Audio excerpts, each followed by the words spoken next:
Então, que eu chamei esse debate aqui porque eu achei interessantíssimo o artigo que o Nauac publicou, que o título não era uma pergunta, era uma afirmação. O movimento de software livre no Brasil morreu. E isso gerou uma polêmica imensa, teve muita discussão na internet, não no Facebook, né? Não no Facebook, porque tem gente que confunde hoje em dia as coisas. E o Fred foi uma das pessoas que se manifestou bem. Eu achei bem interessante o que ele escreveu, então acho que, enfim, também tomei a liberdade de convidá-lo. E no canto da esquerda de calção azul,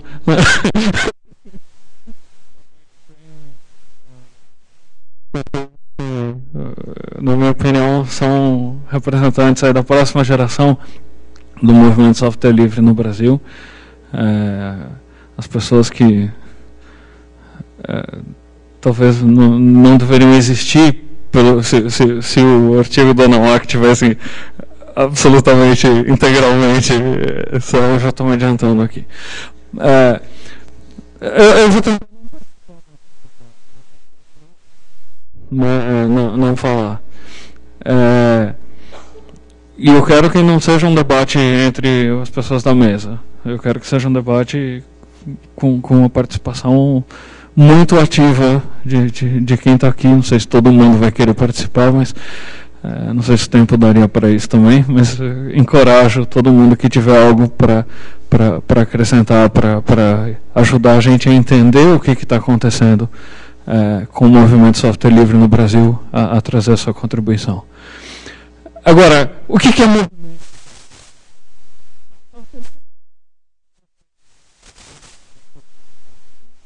Eu espero que muita gente que está aqui saiba disso. Mas é um movimento que pretende defender a ideia de que todo software deveria ser livre, porque todo usuário merece a liberdade, merece ter o controle sobre as suas computações. E enquanto movimento social, o desafio de todo movimento é vencer a inércia. A ideia está indo lá, a manada em direção ao abatedouro, todo mundo lá super ocupado e com dificuldade de te ouvir, porque ele está ocupado demais tentando acompanhar os outros que estão indo para o abatedouro, né? E a gente tem que vencer essa inércia de alguma maneira, porque é do interesse nosso, humanidade, sociedade, que não vá todo mundo para o abatedouro, né? A gente gostaria que as pessoas pudessem tomar suas decisões, escolher os seus caminhos, enfim, serem livres, né? Mas o desafio é que a gente não está simplesmente sendo conduzido por um abatedouro. A gente está numa corrente caudalosa, levando todo mundo, e aí, assim, não é só... A gente tem que realmente enfrentar essas correntes, né? Fazer frente a um movimento corporativo, talvez, que é extremamente poderoso. Esse é o nosso desafio, é aí que a coisa pega. Então, a minha ideia é que ou a gente nada contra a corrente, ou a gente é nada contra a corrente. É aí que eu passo.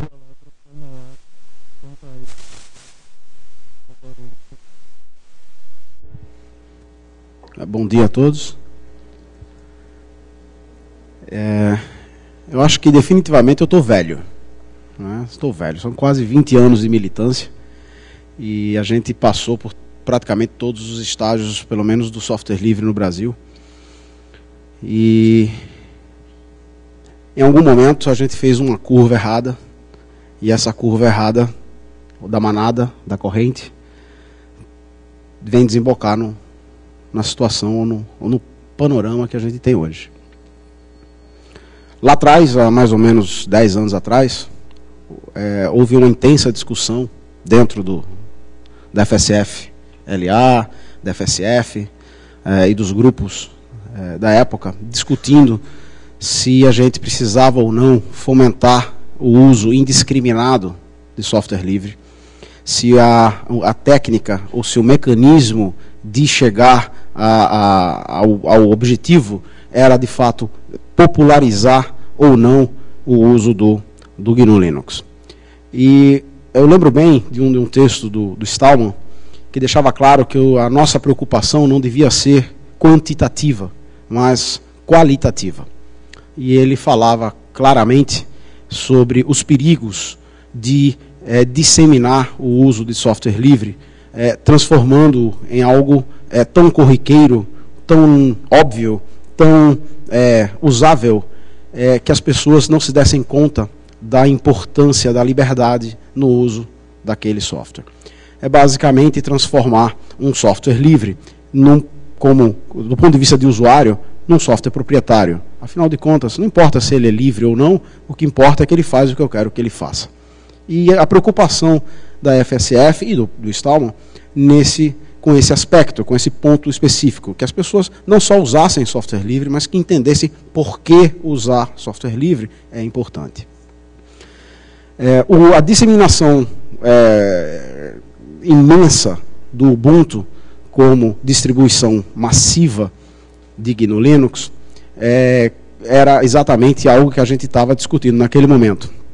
Me lembro claramente do John Madog, falando ou advogando de que sim, o que a gente precisava era de massa crítica, de criar usuários e de que então a consciência ideológica viria naturalmente. E uma outra corrente que dizia que não, que a gente precisava tomar cuidado em estabelecer qualidade sobre quantidade. Eu não preciso ser mais óbvio, mas claro, a quantidade prevaleceu. A disseminação e uso foi tamanha que hoje, se você diz a um desavisado que Android é Linux, ele cai da cadeira. Eu já vi gente querendo negar isso, até que você mostra, é Linux. Então, esconder o conceito filosófico por trás da usabilidade, por trás da conveniência. Bom, 10 anos depois, depois de ter sido chamado de paranoico, de conspiracionista, até pela santa da minha mãe, que me conhece um pouco, o Snowden decide, então, fazer das suas revelações, que eram conclusões, ou seja, que eram documentos de conclusões relativamente óbvias. Nada que o Stallman não tivesse dito 5 anos antes, 6 anos antes, nada que a gente não tivesse falado no primeiro FISLI, nos nossos sonhos mais malucos, né? Ou seja, era meio óbvio. Na verdade, o que faltava era o documento, era o papel, algo que comprovasse isso. E eu confesso que eu fiquei extremamente feliz com as declarações e as revelações de Snowden, porque finalmente agora eu podia não ser mais só um paranoico, agora era um paranoico com documentos, né? Então, eu tinha quase certeza de que isso ia ser a próxima virada, o próximo momento de ruptura. A gente ia ter o pré-Snowden e o pós-Snowden como ato de movimentação ativista dos movimentos cibernéticos revolucionários. Nada podia ser mais decepcionante do que o que foi. Os então bons e arraigados ativistas do movimento software livre continuavam exatamente no mesmo lugar que sempre estiveram nos últimos anos. Aqueles que estavam no Face, continuaram no Face. Aqueles que estavam no Gmail, continuaram no Gmail. Aqueles que usavam iPhone, continuaram usando iPhone. Nada mudou. Eu conheço algumas pessoas dos grupos de movimentação de ativismo cibernético, e eu não conheço absolutamente ninguém que tenha encerrado suas atividades no Face por conta das declarações de Snowden. O que é, no mínimo, frustrante. Então, depois de um pouco de avaliação e um pouco de retrospectiva, o que eu concluí, e é óbvio que essa é uma opinião muito particular, que tem encontrado eco, tem encontrado respaldo em algumas pessoas, que dá para contar nos 3 dedos da mão direita, é de que o movimento não se move mais. Me desculpem se pareço pessimista, mas um movimento deve se mover de encontro a alguma coisa. Um movimento que berra dentro do Face, dentro do Gmail, via iPhone, via Skype, é um movimento que está parado no Gmail, no Facebook, no iPhone e no Skype. Se eu esqueci alguma outra aí, por favor, entenda o conceito. Isso, na minha opinião, e claro que há um monte de argumentos, mas está todo mundo no Face, como é que eu vou gritar fora do Face, ninguém vai ouvir? Bom, há 20 anos atrás estava todo mundo no Windows e a gente não estava nele. Eu lembro bem de uma era, veja bem, de uma era em que a gente preferia não fazer a fazer com software proprietário. Eu não vou ser indelicado, mas a grande maioria dos ditos defensores do software livre estão no Face. Estão usando software proprietário diariamente. Estão sendo monitorados diariamente. Estão atraindo pessoas diariamente. E eu posso falar de expoentes que todos nós conhecemos. Aí está o Sérgio Amadeu, dentro do Face, fazendo ativismo anti-privacidade, contra a invasão de privacidade dentro do Face. É muito para minha beleza. Está aí o Marcelo Branco, fundador, criador do projeto Software Livre Brasil, hoje fã do Facebook. Ele realmente acredita que o Facebook é uma ferramenta revolucionária. E a imagem, ou seja, quem está começando, quem está olhando para isso, diz, então, se o Sérgio Amadeu usa, se o Marcelo Branco usa, então isso deve ser aceitável, eu vou usar também. Afinal de contas, viva la revolução dentro do Face. Isso para mim é jaula de ouro. Quer dizer, está todo mundo dentro da jaula, berrando por liberdade, o cara lá de fora com a chave dizendo, berra aí, pode berrar. Enquanto você berrar aí dentro, está tudo certo. Então temos um grupo relativamente novo de usuários e ativistas com uma versão bem confusa do ativismo. Se eu usar o Ubuntu, que vem com um spyware de fábrica, eu criar minha conta no Face, ter um Gmail, criar meu grupo de discussão no Google Groups, e tiver um iPhone, eu sou um revolucionário. Desculpa, você é um idiota. Você está dentro da jaula. Você foi cooptado. E muitos foram cooptados. Movimentos inteiros foram cooptados. Na minha breve avaliação, a corrente criou um movimento paralelo ao movimento software livre, chamado Open Source Initiative, o OSI, que supostamente é a mesma coisa que o software livre, só que menos radical, menos chato, menos pentelho, menos ligado a essa chatice chamada ideologia libertária. E nós fomos lentamente sendo cooptados e lentamente sendo desviados ao ponto de culminarmos com a absoluta complacência e aceitação do uso de tecnologias e softwares de aprisionamento massivo. E os que um dia foram intolerantes com o software proprietário, hoje são intolerantes com os defensores das liberdades tecnológicas. Eu tô meio cansado de ser apontado como intolerante por não querer receber um e-mail do Gmail, ou por não querer fazer uma entrevista via Skype. Desculpa, não dá. Mas você não tem Face, nunca vou ter. Eu ainda tento manter os princípios que norteiam o software livre. Então, o que eu estou tentando dizer é, como movimento social e político, o movimento estagnou. Como técnica de produção colaborativa, a gente melhorou muito. A quantidade de gente produzindo código, compartilhando código é enorme. mas sem nenhuma consciência política por trás disso, sem nenhuma ideologia por trás disso.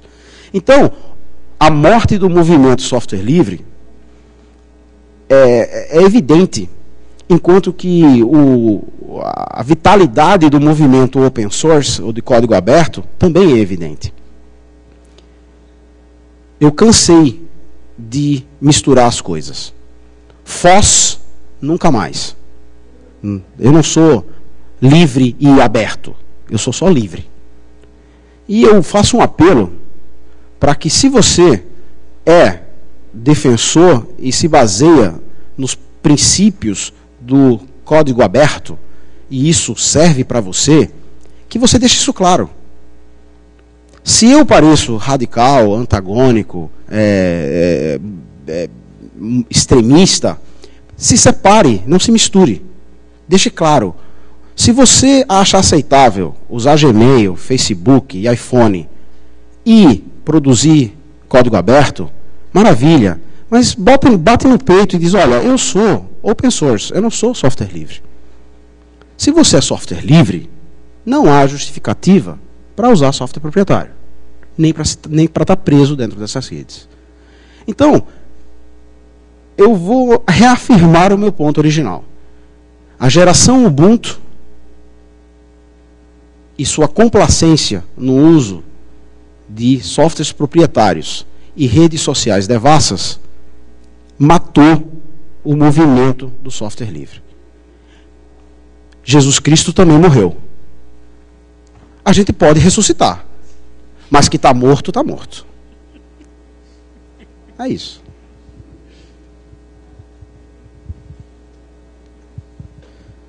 Bom, eu ia até tentar recuperar o comentário que eu fiz no 300, mas, ironia, o 300 morreu. Então, eu não consigo nem ler o comentário que eu publiquei lá. Então, pode ser um sinal de apocalipse isso, né? Sai morrendo as coisas todas. Ontem a gente quase morreu, eu e o pessoal do KDE também.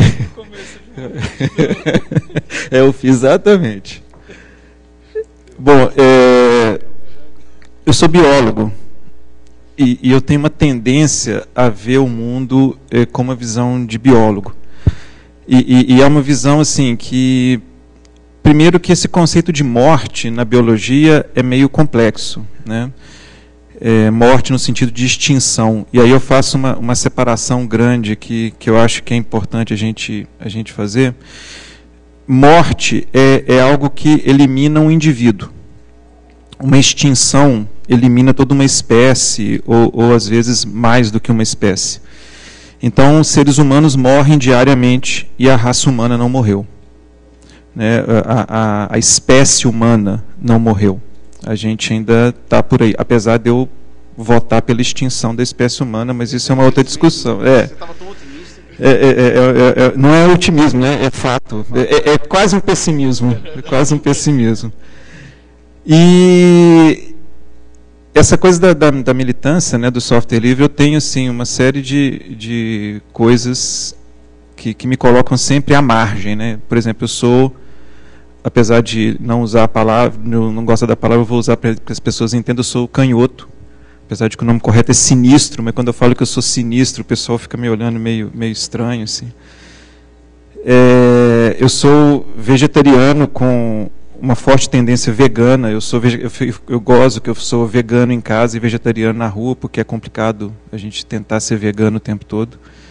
Eu fico defendendo o direito de mulheres e de animais. Então, sabe aquelas coisas que ninguém faz, todo mundo fica te olhando esquisito, eu tenho uma tendência para isso.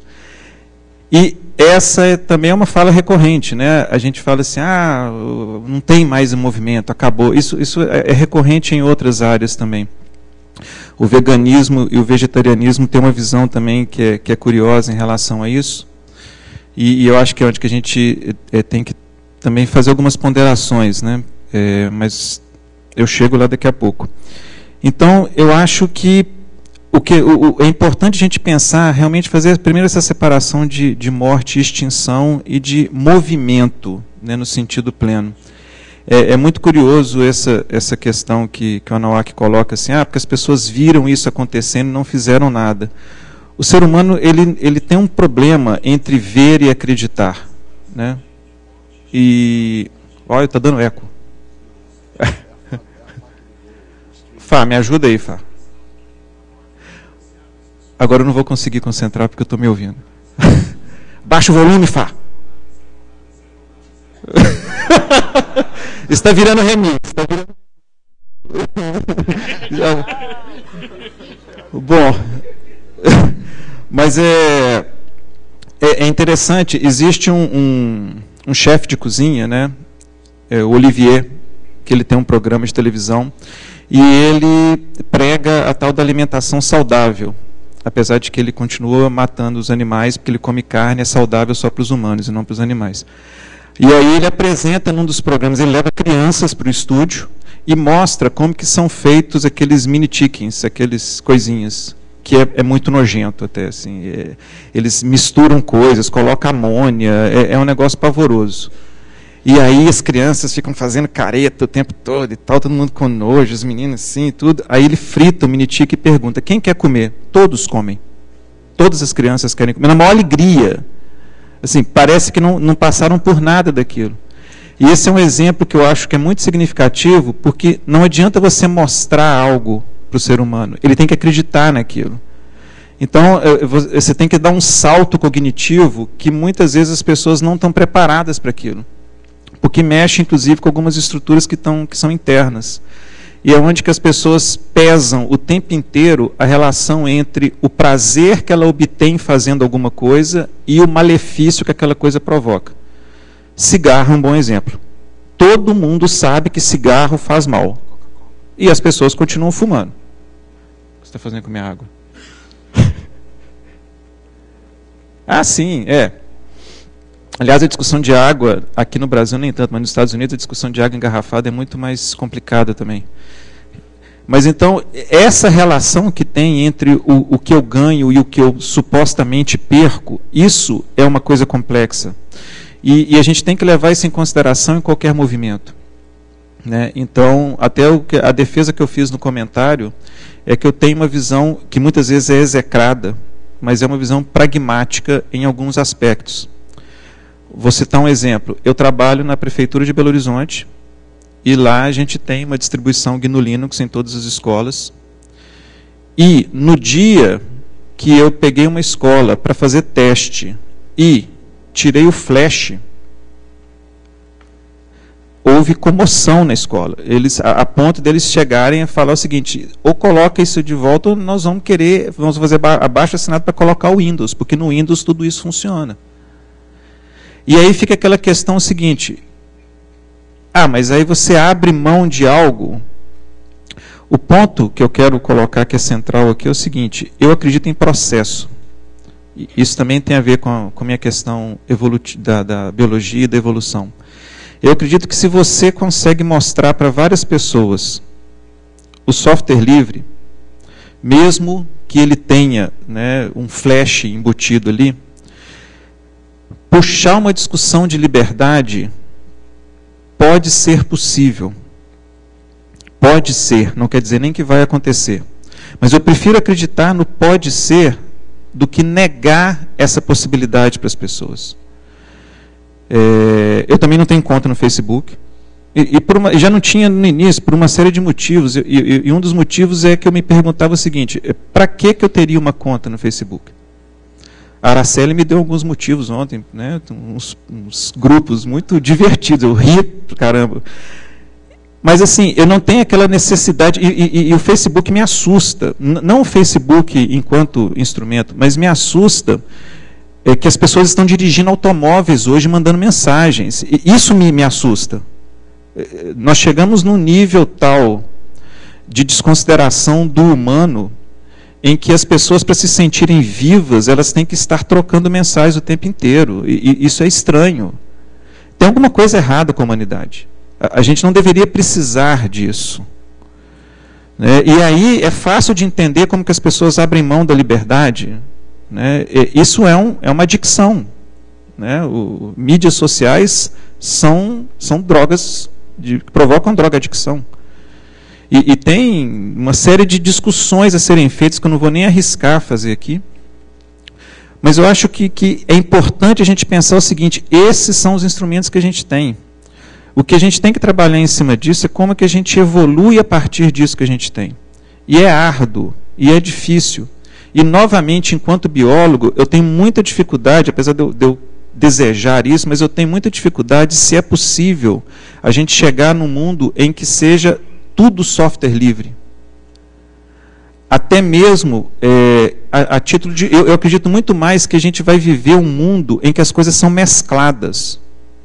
E a gente tem alguns exemplos, de novo, na biologia disso, né? Fala-se muito, por exemplo, que os dinossauros foram extintos. Os dinossauros não foram extintos. Primeiro que para cair meteoro, para matar seu dinossauro, tinha que ser meteoro muito bom de pontaria, né? Porque acertou só a cabeça de dinossauro, não acertou mais nenhum outro ser vivo. Os dinossauros evoluíram. Quando você olha para uma galinha hoje, aquilo é uma herdeira direta da época dos dinossauros. Comparado com o dinossauro, uma galinha esquisitíssima. E aí, é onde que essas coisas, eu não tenho uma fala pronta para isso, né? Essa evolução vai ser positiva ou não? A gente vai gerar uma quimera que tenha partes proprietárias e partes livres? Ou a gente vai ter um software proprietário que se torna mais livre e mude um pouco esses conceitos? Né? Eu realmente não sei, eu não arrisco fazer nenhuma avaliação disso para o futuro. Mas eu acredito que nós estamos justamente passando por esse momento.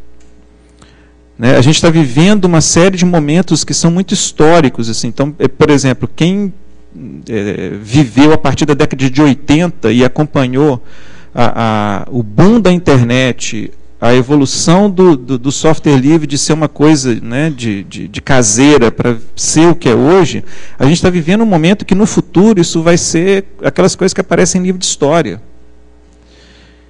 E justamente por a gente estar vivendo esse momento, a gente não está entendendo muito bem o que está acontecendo ainda. A gente está nebuloso. Então, sim, a gente vai ter, né, questão. Aliás, foi um ato falho curioso, nebuloso aqui, né? Então, é uma questão assim que a gente realmente está perdido nisso. E a gente está procurando um rumo nisso. Claro, sempre vai ter a corrente que defende o pragmatismo absoluto, do tipo, tem que funcionar. Eu canso de ouvir isso na educação, não me interessa o software, me interessa o que ele produz no final. Né? E é um embate diário de explicar para as pessoas o seguinte: interessa o software porque, no caso da educação especificamente, o produto final está intrinsecamente ligado à forma como ele foi produzido.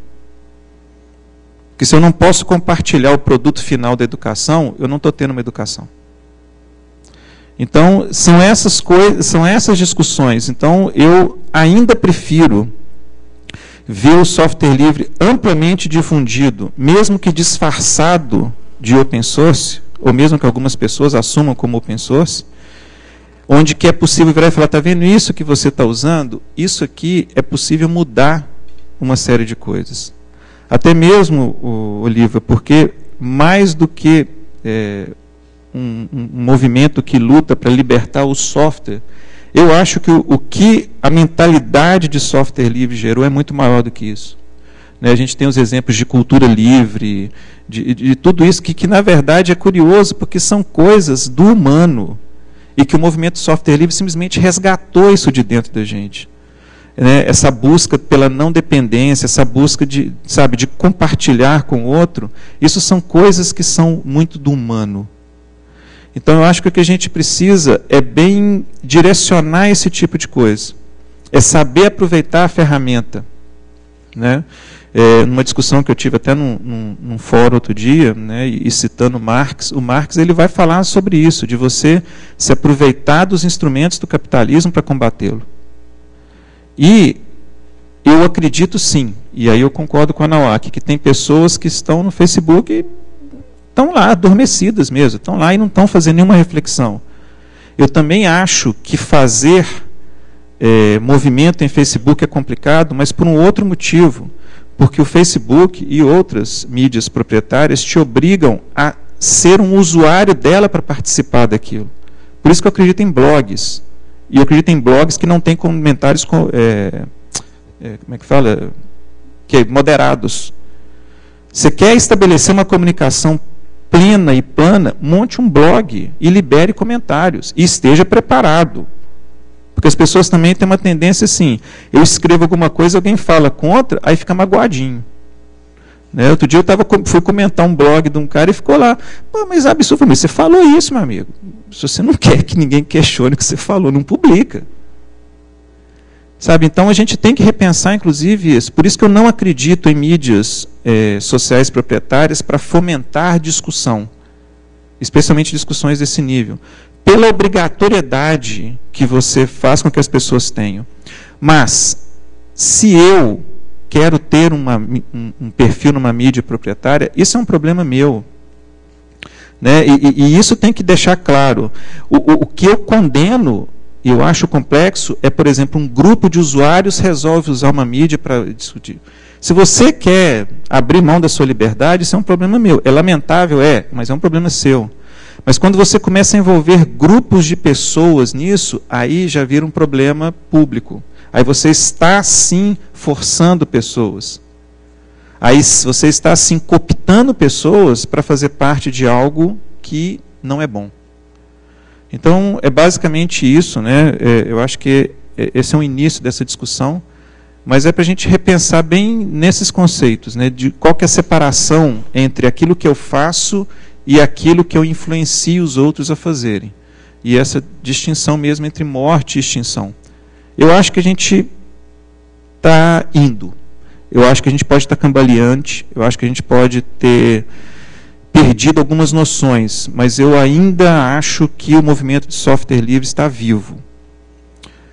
Porque, como eu coloquei no comentário, enquanto tiver uma única pessoa defendendo a ideia do software livre, a ideia não morreu. O movimento morre quando você elimina aquela ideia. E eliminar ideias é muito complicado. Enquanto uma única pessoa estiver defendendo com furor o movimento de software livre, ele não morreu. Obrigado.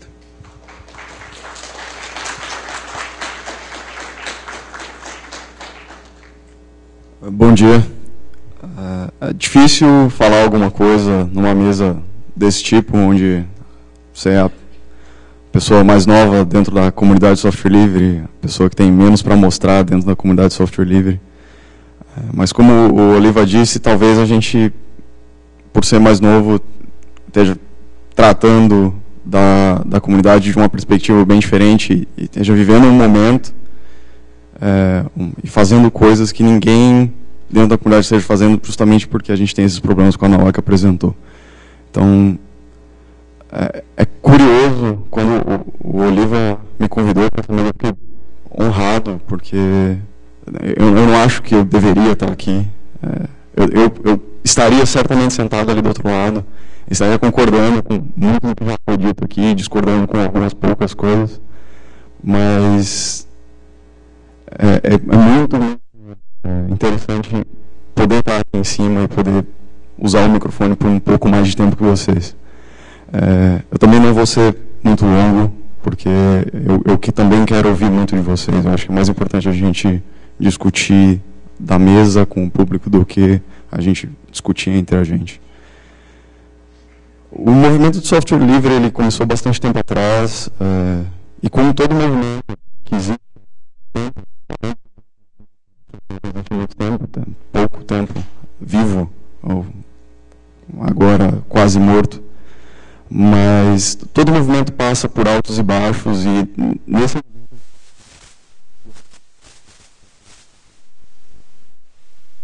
as pessoas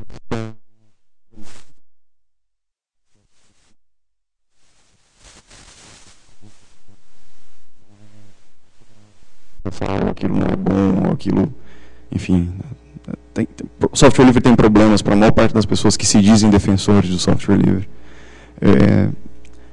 O Anuak conversou sobre open source e software livre. Eu acho que talvez a gente não precise nem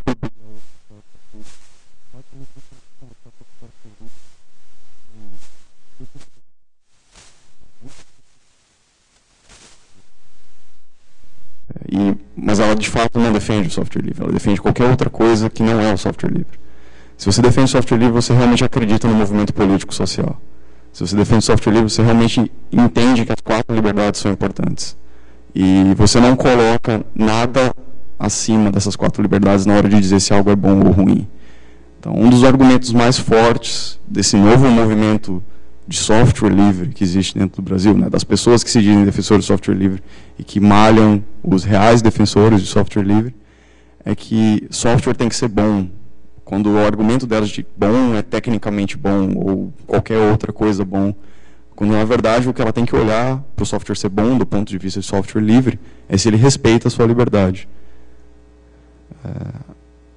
Então, o que eu queria enfatizar muito, já foi dito por basicamente todo mundo aqui, eu tenho certeza que o Sérgio vai falar também, mas a gente precisa pensar, precisa entender, o Fred falou com bastante propriedade dessa parte de... Não adianta a gente só ouvir que existem as 4 liberdades, a gente precisa acreditar nelas, a gente tem que entender que elas são importantes, entender que o software tem que respeitar a gente. Software livre, de verdade, hoje em dia é muito difícil de encontrar. Eu garanto que dessa sala, todo mundo tem pelo menos um celular no bolso. Eu garanto que a gente vai encontrar uns 2 celulares no máximo com software livre aqui dentro. É muito difícil ter um celular com software livre. E todo mundo faz computação basicamente em um desses dispositivos. Pouquíssima gente passa mais tempo na frente de outros computadores do que na frente desses aqui. E a gente está engolindo isso. A maior parte das pessoas simplesmente engole isso. O que importa é que funciona. O que importa é que eu consigo me comunicar com as pessoas. O que importa é que ele é rápido. O que importa é que é divertido, ou bonito, ou prático. Quando, na verdade, o que importa é se você está sendo respeitado. Se você tem todas essas coisas e você não está sendo respeitado, se o software não é livre, tem um monte de problemas escondidos ali que você está basicamente fazendo vista grossa. Você está querendo ignorar e ignorando. E provavelmente perdendo muito mais do que você está ganhando. Provavelmente não, certamente. Software livre é importante, não só nesse aspecto, mas também, estou retomando um ponto do Fred, em vários aspectos sociais que não são diretos. Um exemplo que eu gosto muito de dar, o Fred já iniciou, mas eu vou tentar adentrar um pouco mais, é na parte de educação. Quando a gente ensina algo para alguém, a gente está compartilhando conhecimento. Essa é uma das 4 liberdades, certo? Você tem que poder compartilhar as coisas. E quando você ensina, você basicamente compartilha.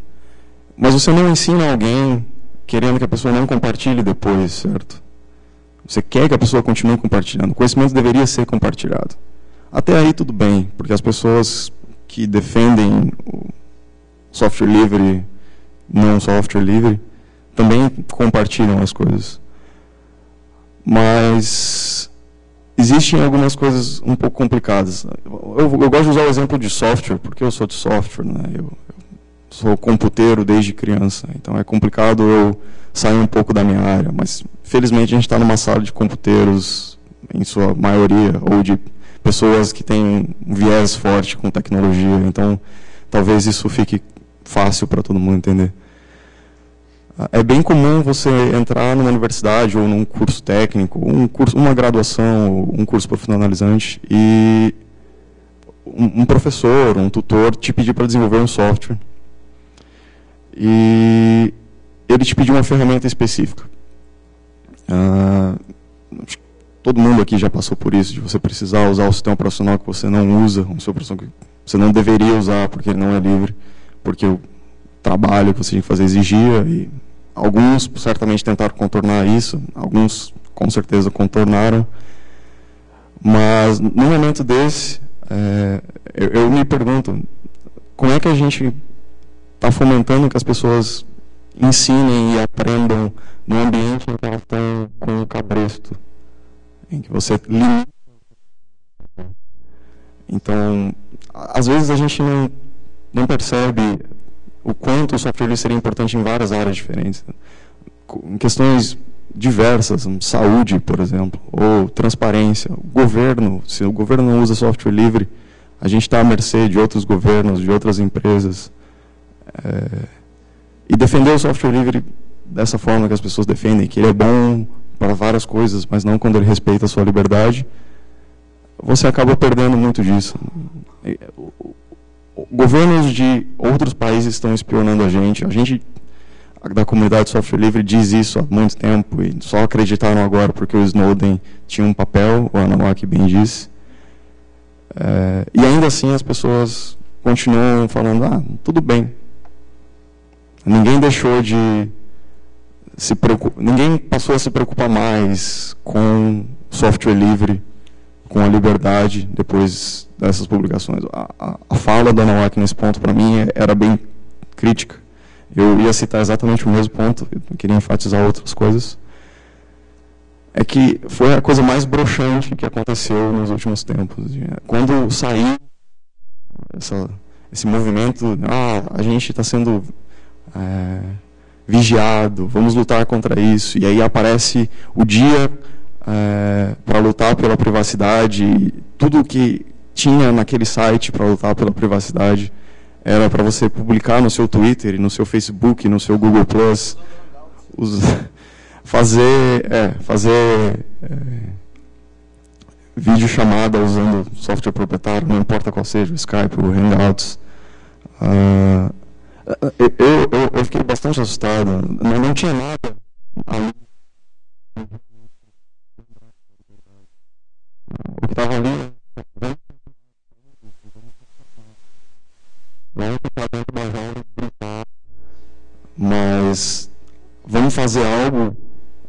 Eu não vi acontecer. Eu acompanhei aquilo porque eu organizei um evento na minha cidade. Foi muito produtivo, principalmente porque não apareceu muita gente técnica, apareceu um psicólogo, apareceu um educador, e a gente discutiu essas questões em volta de educação, em volta de governo.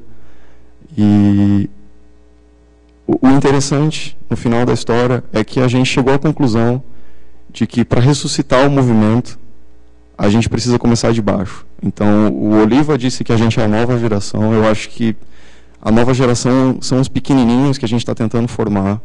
E são essas pessoas que talvez consigam salvar o movimento de software livre. Então, se você realmente se importa com software livre, tome uma posição e ajude a gente a ensinar essas pessoas. Eu não vou conseguir convencer nenhum de vocês das opiniões que vocês têm. Se vocês já acharem que software livre é bom quando ele é tecnologicamente bom, ou qualquer outro bom que eu já tenha citado, e não quando ele respeita você, eu não vou brigar com você. Eu vou usar o mesmo argumento da Anawak. Não diga que você defenda software livre só, para não atrapalhar o nosso movimento. Mas se você acredita na gente, ajude a gente a formar essa nova geração. Vamos até quem precisa ser formado, e vamos formar a nova geração, porque aí sim a gente consegue o movimento, ressuscitar o movimento de software livre. Obrigado.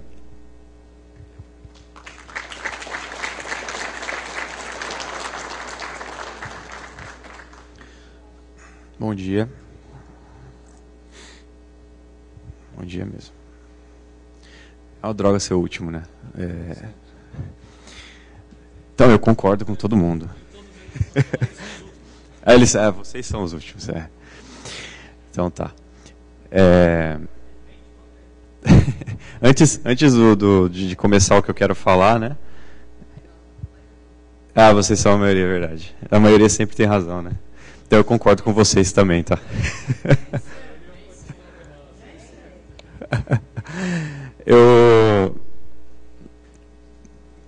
O Anawak falou sobre... Ele comentou que ele não conheceu ninguém que fechou o Facebook depois que o Snowden falou as coisas. Na verdade, a gente conheceu um cara da Unesp de Rio Claro lá que fechou o Facebook. Aí semana passada ele entrou no nosso canal de IRC. Depois eu conto, a gente tem um grupo de software livre e tal, mas ele entrou no nosso canal de IRC. Ele me culpou por ter perdido a namorada dele. Porque a namorada dele... Ela, segundo ele, ela falou que eles nem pareciam namorados porque ele tinha fechado o Facebook. Então, ela...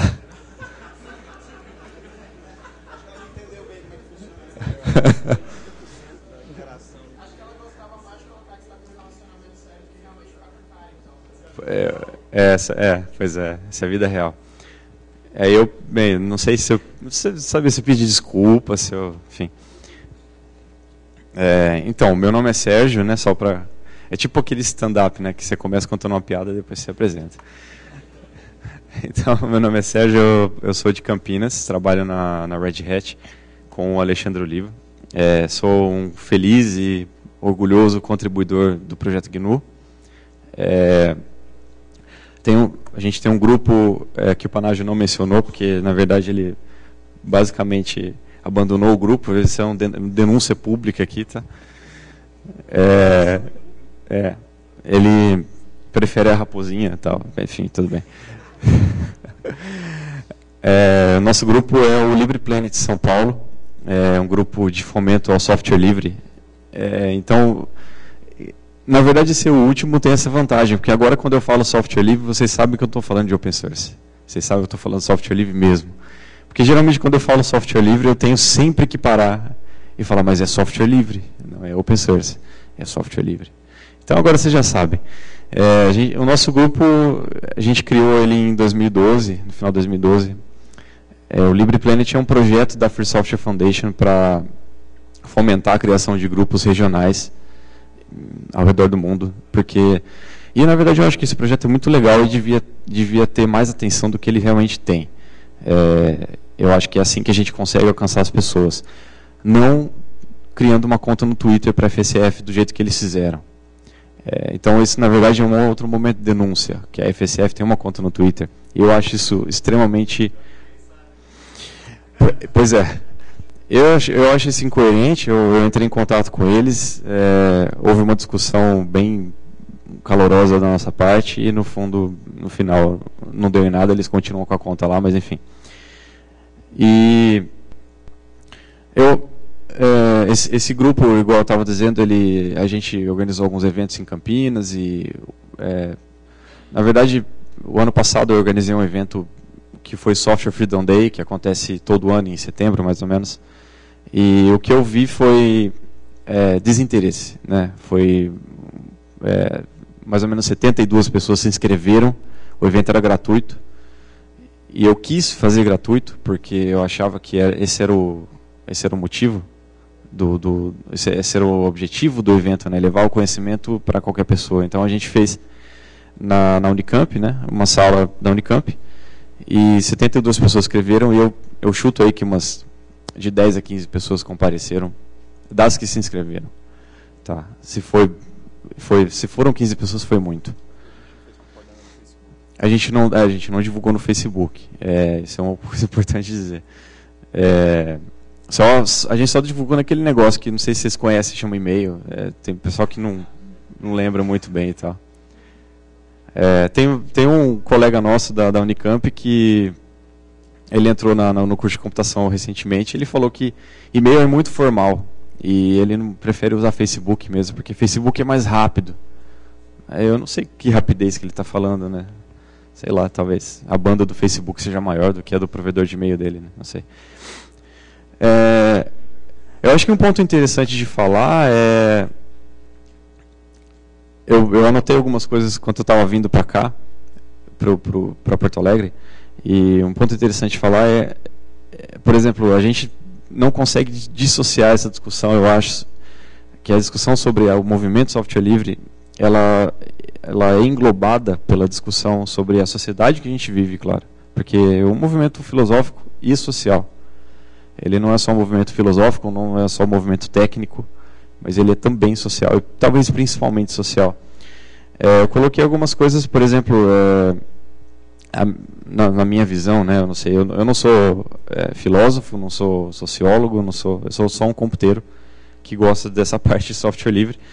E eu acho que a gente está numa sociedade em que impera o hedonismo, né, que é a busca pelo prazer, né, e a gente tem visto, eu acho que o que o Fred comentou e o que o Ana Huac comentou, o que os dois comentaram, apesar de serem coisas que às vezes são diametralmente opostas, mas Eu acho que eles tocaram num ponto em que é um ponto chave disso, em que as pessoas estão buscando o prazer, estão buscando a felicidade, estão buscando se sentir bem, quase que a qualquer custo, certo? E eu acho que essa parte do hedonismo, ela passa também por uma discussão sobre o individualismo que a gente vive hoje em dia, o individualismo versus a sociedade, né? Porque o movimento software livre, para mim, ele sempre teve a ver com sociedade, com comunidade. Comunidade é o que define o movimento software livre, é o que faz a gente ser o que faz a gente ter sucesso, né, na nossa empreitada, é a nossa comunidade. E quando você tem uma empresa que produz vários aparelhos que começam com I, sou eu, né? Sou sempre eu, né? E quando você tem pessoas que se preocupam sempre com as suas coisas, e sempre com o seu computador, e sempre com o seu trabalho, e sempre com a sua vida, e não se preocupam com a vida de todos, com quem ela conversa, com quem ela convive. Quando você tem uma pessoa que fala que defende privacidade, mas está no Facebook, ou se não, uma pessoa fala que, não, eu não tenho Facebook, mas ela tem um Gmail, e aí ela fala, não, mas você não precisa ter um Gmail para conversar comigo. Não, de fato eu não preciso, mas eu preciso mandar um e-mail para o seu Gmail. Então, se eu mando um e-mail para o seu Gmail, eu tenho um Gmail quase, certo? Meu e-mail está lá. E quando essa pessoa não se toca de que o fato de ela ter um Gmail e de ela não se preocupar com a privacidade dela, faz com que ela também não se preocupe com a privacidade das pessoas com quem ela convive, que eu acho que esse é o ponto, né? O ponto é a privacidade. Uma coisa que eu tenho falado nas palestras que eu tenho apresentado recentemente é: a privacidade é um bem coletivo, certo? Pode parecer um pouco às avessas esse argumento, né? Mas a privacidade é um bem coletivo. Se você não cuida da sua, você também não está cuidando da minha. Se você não tem apreço pela sua privacidade e eu preciso conversar com você, você também não está tendo apreço pela minha privacidade. Então, o ponto é, as pessoas elas estão muito voltadas para si e muito pouco voltadas para fora, para a comunidade, para as experiências externas. Eu acho que isso é o caminho que a gente trilhou até aqui como uma sociedade, não só como uma comunidade software livre, mas como uma sociedade. A gente está nesse ponto, socialmente falando. E eu acho que nada mais natural, infelizmente, do que a gente ter uma baixa, né, no movimento software livre por conta desse movimento social. Certo? Hoje, se eu venho ao FISLI, eu defendo software livre, e o FISLI, o SL no final do FISLI é software livre. Não sei se todo mundo sabe. Eu tenho que explicar o que é software livre, e eu tenho que, às vezes, até ouvir que eu sou radical, ouvir que eu sou xiita, ouvir que eu sou extremista. Aí eu fico pensando, peraí, mas eu estou indo num movimento software livre, não estou indo numa conferência da Apple, entendeu? Às vezes parece. Mas eu não estou indo numa conferência da Apple para eu ter que ficar, às vezes, me defendendo.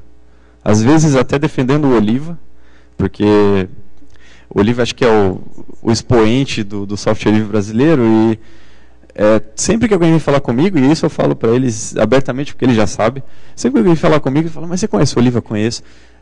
Bom, o Oliva é muito, muito foda, né? Ele, tecnicamente ele é muito legal. Mas, cara, ele exagera, né? Ele exagera? Como que ele exagera? Você está no evento certo, ou será que eu estou no evento certo? Né? Às vezes eu me pergunto. Eu preciso defender, eu preciso ir numa palestra ontem em que o cara diz que somos que os radicais livres, né, são prejudiciais às vezes à sociedade ou à comunidade. O que são radicais livres? A definição dele de radicais livres são os ativistas de software livre. Então, quer dizer que é errado ser ativista de software livre? Quer dizer que a gente tem que sentar, cada um, usar seu MacBook, que é o que ele estava fazendo lá, e ficar na sua, de boa, feliz, às vezes, esperar que alguém corrija algum bug para a gente, porque eu não vou corrigir. Eu não vou corrigir. Entendeu? Eu tenho mais coisa para fazer, né? Eu tenho... O que eu tenho que fazer mesmo? Sei lá, discutir no Facebook, boa. Eu não posso corrigir bug, certo? Que comunidade de software livre é essa em que os computeiros, os caras que sabem fazer o negócio, estão delegando essa tarefa de fazer, de realmente botar a mão na massa para outras pessoas?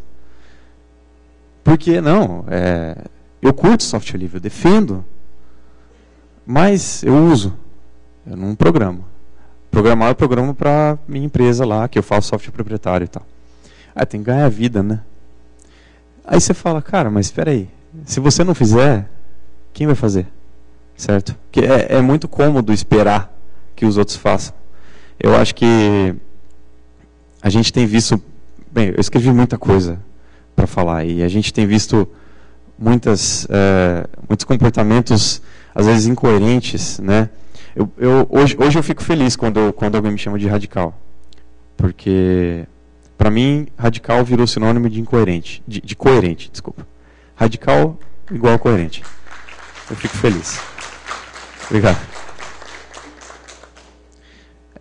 Eu também não quero tomar muito tempo, né? Eu tenho, igual eu falei, eu tenho essa folha inteira, frente e verso, de observações, e eu estava escrevendo um post no meu blog. Aliás, o Ana Locke, acho que ele leu meu blog, porque ele citou uns 3 ou 4 posts que eu escrevi, assim, ele falou de coisas que eu já tinha escrito, de maneira assim que parecia que ele tinha lido, e de fato eu acho que é um sentimento comum, aquele agreement social, né? Tipo, você chega num acordo que mesmo sem falar, as pessoas elas têm a mesma posição ou elas sentem as mesmas coisas, né?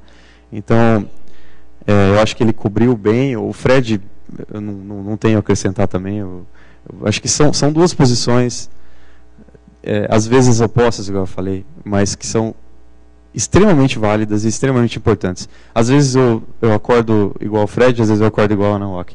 Eu acordo mais igual a Ana Rock porque sou mais pessimista. Mas eu acho que as pessoas têm que começar a, talvez, elas mesmas ficarem otimistas com as próprias posições que elas tomam, para que elas mudem.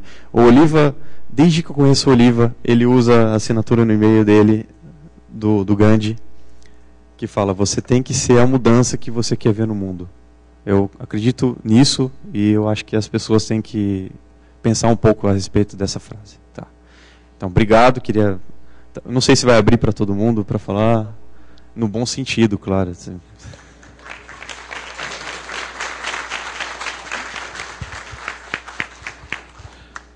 Em vez de abrir para todo mundo, eu sugiro vamos liberar para todo mundo.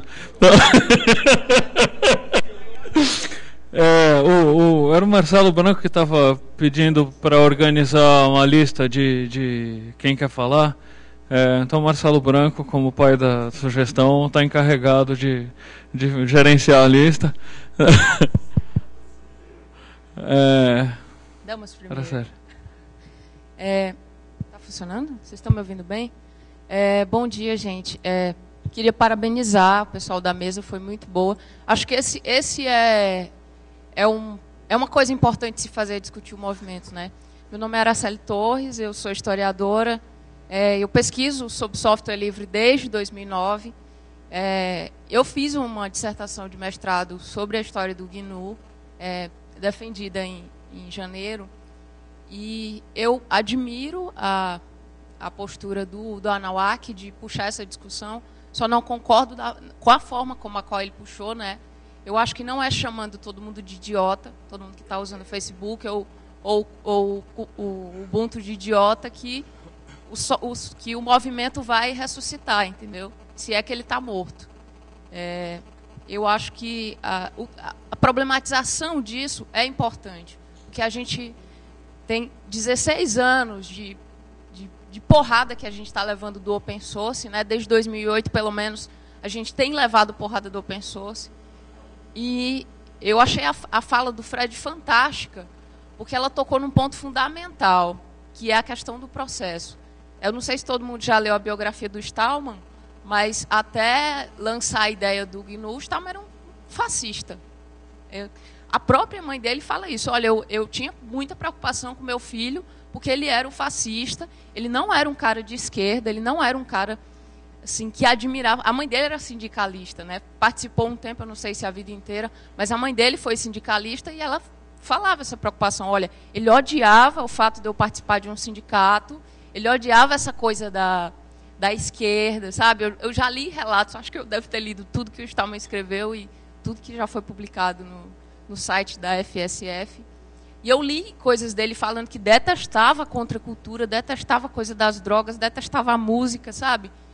Então, ele tem uma entrevista recente dele que ele fala isso também. Até 83, até essa coisa dele ter a ideia de fazer o GNU, ele era um cara de direita, sabe? Ele não era esse cara de esquerda que ele se diz ser, ele não defendia essas ideias maravilhosas, essa coisa de software livre que ele defende hoje, entendeu? Então, esse exemplo do Stallman, que é o idealizador de software livre, desse processo dele ter chegado até aqui, eu acho que é emblemático disso, do ser humano como um processo. A gente tem que ver a gente como um processo. Não é porque o cara está usando o Facebook que ele é um idiota, não. Ele pode amanhã deixar de usar o Facebook, ou se ele não quiser, não deixar de usar. Não significa que ele é um idiota que, de fato, não pode ser considerado como um ativista do software livre.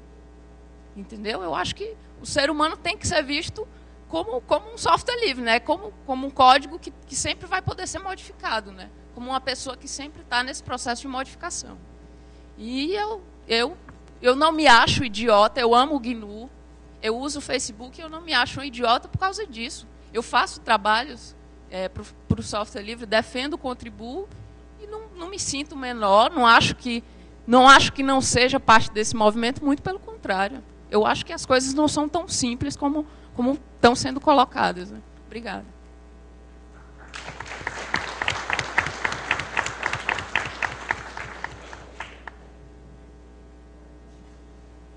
Oi. Alô? Pode. Não, eu sou Marcelo Branco, do Movimento Software Livre, que já morreu.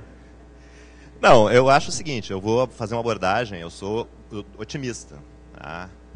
E tentar fazer uma abordagem a partir da visão onde eu estou inserido agora. Eu não estou mais inserido nas discussões do software livre, estudando o software livre. Por isso que eu vim nessa mesa exatamente para tentar me atualizar do debate que está acontecendo, ver o que está acontecendo com as comunidades, principalmente programadores. Agora, eu acho que no caso do software livre, a visão original do software livre, ela é vitoriosa. Tá? Ela é vitoriosa porque ela conseguiu contaminar, de certa forma, o conjunto de outros setores da sociedade, né, que hoje, digamos assim, desfrutam, né, das mesmas descobertas que o movimento software livre fez, que é o início da sociedade em rede. A primeira grande rede social do planeta, né, antes do Facebook, é a comunidade software livre, que usavam ferramentas, talvez, para a maioria das pessoas mais rudimentares, como listas de correio, IRC, ou os controles de versões de software, mas era em torno do código-fonte, se agregou, né, uma grande rede social, inaugurou a era das sociedades em redes, né, a ideia do compartilhamento, da liberdade, etc, etc. Né. Então, tudo isso está impregnando a comunicação, que é onde eu estou trabalhando hoje, né, com comunicação, não trabalho mais com tecnologia. Né. Os próprios movimentos sociais que sacudiram o mundo nos últimos 4 anos, né, eles usaram, né, os princípios do movimento software livre para se organizar como os movimentos sociais, né, colocando os movimentos sociais históricos, né, sindicatos e partidos políticos, como coisas do passado, né, como isso não é mais assim que o mundo funciona. Né, e isso se deu a partir dos conceitos que o software livre espalhou pelo mundo. E eu acho que é legítimo, de certa forma, que aqueles princípios originais continuem sendo defendidos na construção do dia a dia. Eu acho que se não fosse o Anauak, o Alexandre, o Frederico, e o Ricardo e o Sérgio, que eu estou conhecendo aqui agora, né, acho que nós teríamos perdido muito, né, desses conceitos. Mas o que eu quero dizer? Nós estamos vivendo uma revolução tecnológica que não é tecnológica, é uma revolução tão importante como foi a Revolução Industrial do século XVIII, século XIX. Está mudando a forma como as pessoas se relacionam em todas as esferas. E o software livre tem uma contribuição importante nesse processo. Né? Então, as dinâmicas sociais que o software livre inaugurou a era, né, desses novos movimentos em rede, etc, etc. Né? Então, eu quero dizer o seguinte, que nós precisamos pensar como que o software livre hoje atinge, chega, conquista, né, essa geração desse momento, da era das sociedades em rede, não a geração do momento quando o software livre foi criado. Né? Então, se nós fomos a primeira grande rede social do planeta, né, onde que a gente se perdeu, né, nesse contexto do cyberespaço, que a gente não consegue mais incidir né, de alguma forma no uso do software livre generalizado, porque ele não se generalizou, né, ele continua sendo uma ideia, né, usado por poucos ainda, né, e que eu acho que isso deve ser uma batalha para que ele se amplifique e tal, mas de certa forma também levar em conta que os conceitos do software livre, as novas práticas do software livre contaminaram toda a sociedade. Né? A sociedade de rede é a sociedade que nós vivemos hoje, e ela tem de elementos em todas as suas, na comunicação, né, nos movimentos sociais, em tudo, todas as esferas dessa sociedade que nós vivemos hoje contemporânea tem traços inaugurados pelo movimento software livre. Então acho que é uma vitória do movimento software livre, eu considero. Né? E todo movimento, eu me lembro lá dos movimentos de esquerda que lutavam contra a ditadura, né, no tempo que não tinha participação social, eles tinham uma puta formação política, ideológica, firmes na sua ideologia, né, mas não tinham capacidade de contaminar a sociedade. Quando esses grupos políticos autênticos e com uma grande formação e capacidade conseguiram se penetrar na sociedade, nos sindicatos, nos movimentos de massa, etc., etc., eles também, de certa forma, perderam as suas características originais. Então, o que eu quero dizer, para terminar minha chatice aqui? Né? Que, ao mesmo tempo que os conceitos do movimento software livre precisam também cada vez mais contaminar, né, a sociedade em geral, os usuários, os programadores, eu acho que também o movimento software livre precisa fazer uma autocrítica e ver onde é que ele se perdeu, que ele não conseguiu conviver, né, com as novas dinâmicas sociais em rede, com a velocidade que elas estão estourando no dia a dia. Então, dizer para uma pessoa, sai do Facebook, sai do Twitter, que não são programadores, talvez programadores possam, né? É o caso da namorada. Né? Esse é o mundo real. Esse é o mundo real. As pessoas namoram pela ferramenta e tal. Então, talvez fosse a importância da gente discutir aqui né, as plataformas livres, como a da Colivre, como diáspora. Né? Agora, a humanidade não vai viver mais sem uma comunicação em grande escala, autocomunicação de massa, que é diferente da comunicação. Então, sugiro para quem não, né, dá uma folhadinha ou ver alguma coisa sobre Manuel Castells, né, que é um sociólogo catalão que fala um pouco desse processo de transformação que nós estamos vivendo e que eu acredito muito no que ele escreve. Né? E ele tem desde o início essa ideia, que foi o movimento software livre que contaminou tudo que está acontecendo hoje no mundo, nessa área da sociedade de rede. Obrigado.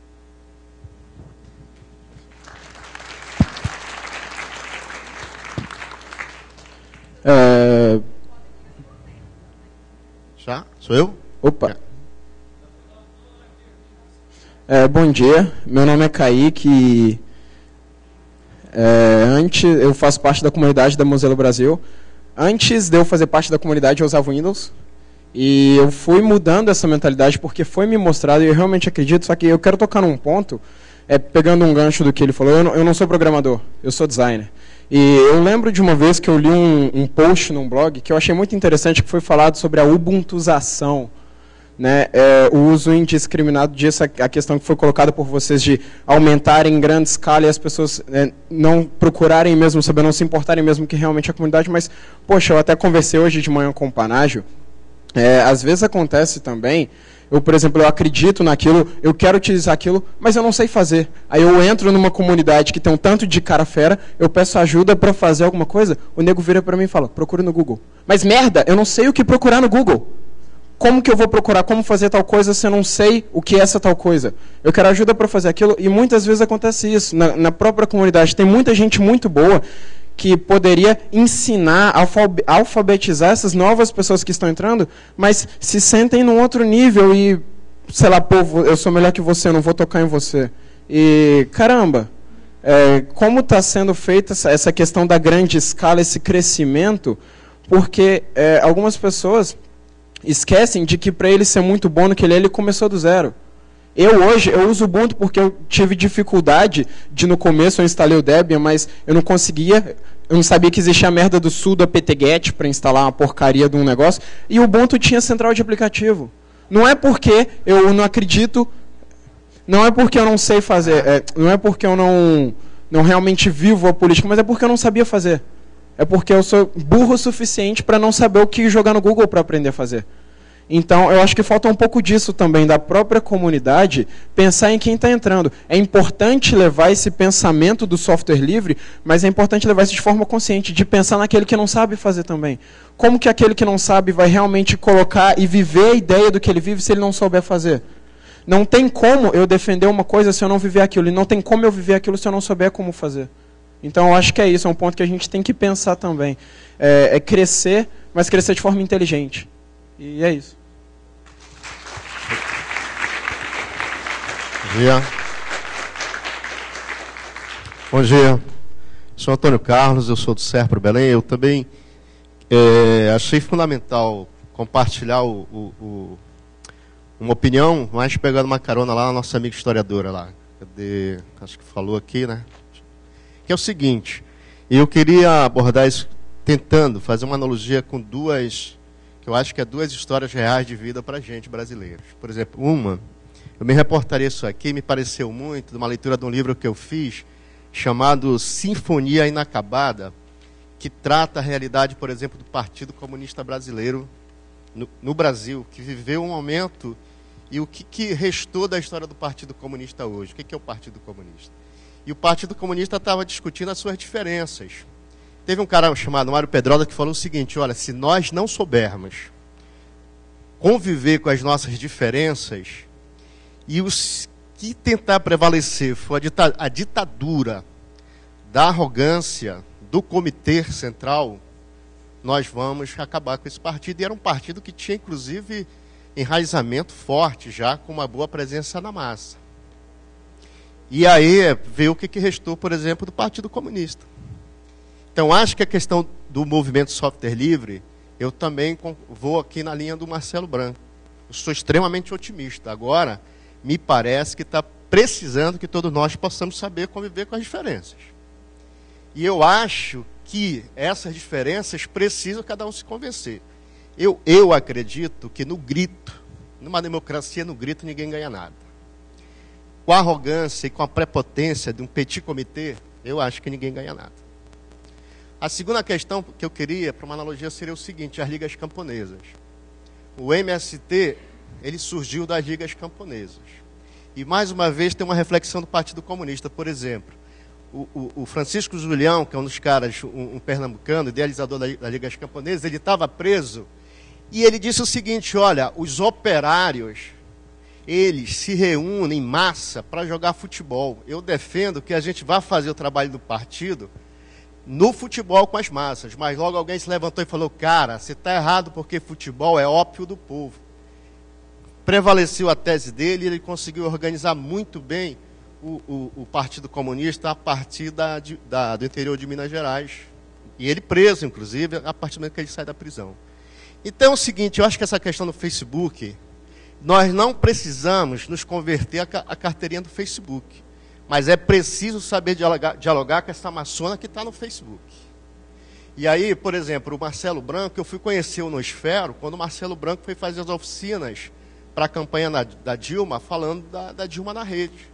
E logo, por exemplo, eu comecei a dialogar com o Nosfero com o pessoal da Colivre. O Fred, no Campus Party, por exemplo, ele fez uma palestra e falou, ó, está aqui a alternativa para a questão do Facebook, que é o Friendica, o projeto Friendica. Agora, a gente, no software livre, a partir do momento que eu tenho um ativista que vem te dar uma alternativa, se você não começa a dialogar com isso, então, aí eu concordo. Tem alguma coisa na sua contradição do movimento de software livre. E aí eu acho que nós estamos discutindo essa questão das redes livres. Nós precisamos do seguinte, eu acho que as redes livres é que a gente possa dialogar com essa massa e dizer o seguinte, olha, você está no Facebook, mas eu vim aqui dialogar com você e dizer o seguinte, essa é a alternativa para a tecnologia que liberta. E aí é o seguinte, eu queria finalizar o seguinte, o MST, que é acusado de invadir terra, e eles não não invadem terra, ocupam terra para fazer a reforma agrária. E a reforma agrária ela é fundamental para acabar com a fome numa sociedade que é a fome no país. Se eu chegar no MST para fazer uma oficina que tem a juventude, que é o Levante, e os caras estiverem fazendo uma oficina com o Facebook, como é que eu faço? Eu chego nessa oficina, que os caras querem dialogar com o movimento de software livre, aliás, eles têm movimento com o software livre, a juventude, e eu digo o seguinte, cara, utilizo da minha prepotência, da minha arrogância, e falo assim, ó, vocês estão tudo errado, vocês são um bando de revolucionários idiotas, porque vocês estão usando o Facebook. Eu acho que esse não é o melhor método. Eu acho que esse não é o melhor método. A democracia, eu acho que o diálogo, o convencimento, o debate permanente, eu acho que ele é fundamental. Eu vejo isso com a democracia. E eu vejo que o seguinte, que nós estamos todos do software livre, a gente precisa inicialmente fazer essa convergência e saber conviver e respeitar as nossas diferenças. Mas vamos avançar porque o software livre realmente liberte a sociedade. É isso.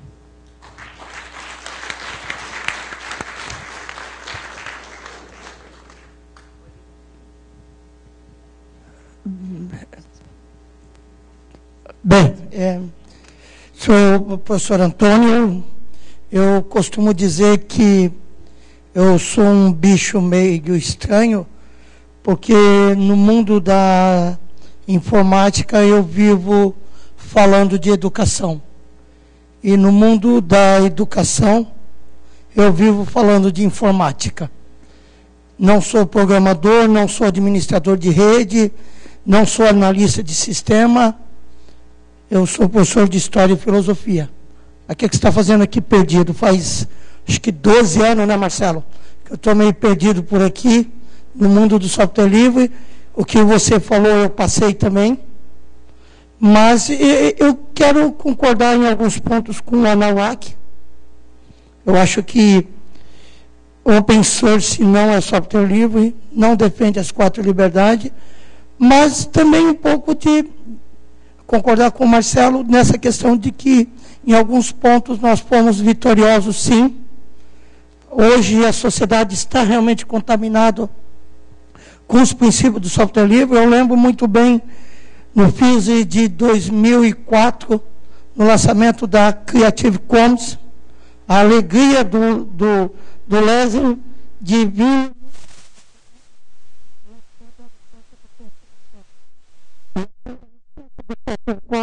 é uma demonstração dessa nossa vitória, dessa nossa contaminação. Porém, eu penso que abrir mão de alguns princípios é perigosíssimo. E eu faço minha culpa, eu ainda tenho conta no Facebook e ainda uso Android. Fazer o quê? Meus alunos, meus pequenos lá que estão lá em Curitiba, têm conta no Facebook. E aí um dia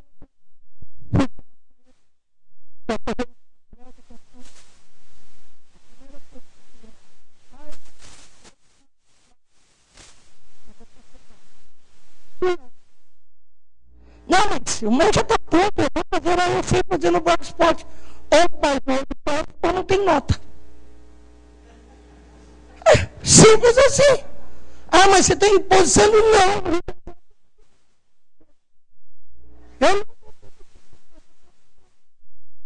Vocês vão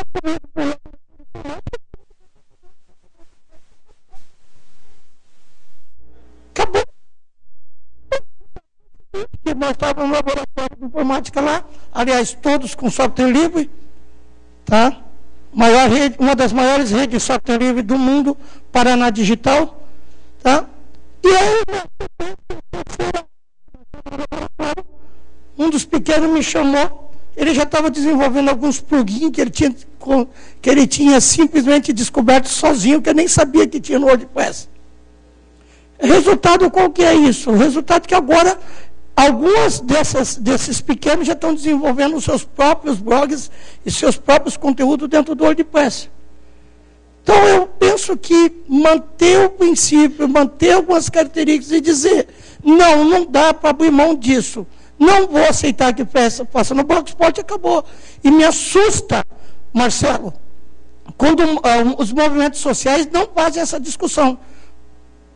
Os movimentos sociais, e a maioria dos movimentos sociais mantém ainda os seus blogs naquela plataforma E aí você manda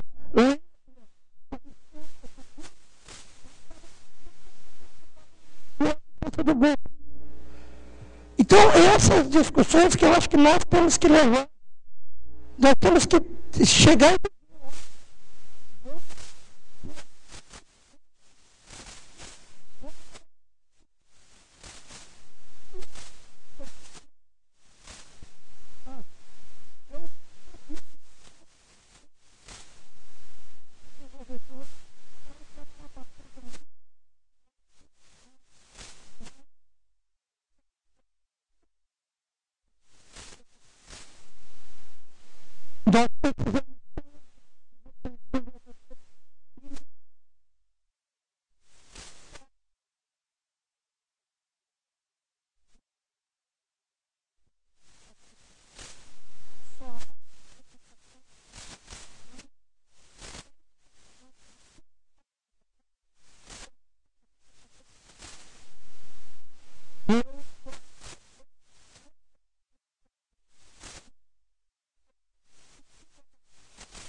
e nós estamos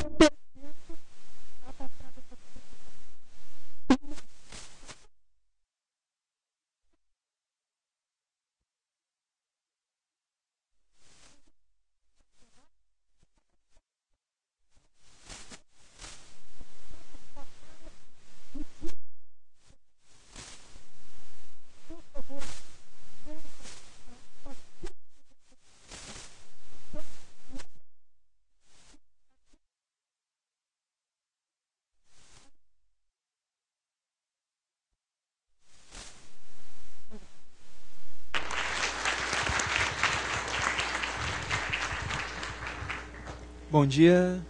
Agora lá. Bom dia. Meu nome é Marcel, sou de Natal, ativista de software livre. Bem, tem alguns pontos que eu queria falar aqui que, de início, até algum comentário sobre alguns comentários que tiveram aqui após a apresentação e também sobre a parte que eu peguei da discussão de vocês. Então, assim, eu acho que no início do movimento tinha tanta coisa para se discutir que algumas coisas eram focadas e outras deixaram de lado, né? Como hoje isso acontece. Eu acho que atualmente a grande guerra dos binary blobs, que por algum tempo não eram tão levados a sério. E eu acho que quando a gente resolver isso, não tiverem mais drivers proprietários, por exemplo, terão outros problemas. Então sempre terá algo de ruim para a gente resolver. E às vezes as pessoas acham que o mundo está horrível porque, por exemplo, ainda tem esse probleminha. Acho que sempre vão ter. Quando acabar o do software, vai ter o do hardware livre. E eu acho que quando um movimento como o software livre cresce tanto, algumas coisas boas acontecem e outras ruins acontecem. Então, por exemplo, o colega falou ali que o pessoal vai para o Google. Eu acho assim, qualquer movimento grande, seja o que for, vai ter gente legal e gente chata. Gente que sabe e que não sabe, que quer ajudar e que não quer. E eu acho meio assim, se entrar no canal de IRC, por exemplo, onde tem 300 pessoas, às vezes pessoas que estão ali nem sabem qual é o propósito do canal, estão por outra razão. Aí você pergunta, sei lá, como é que eu recompilo meu kernel?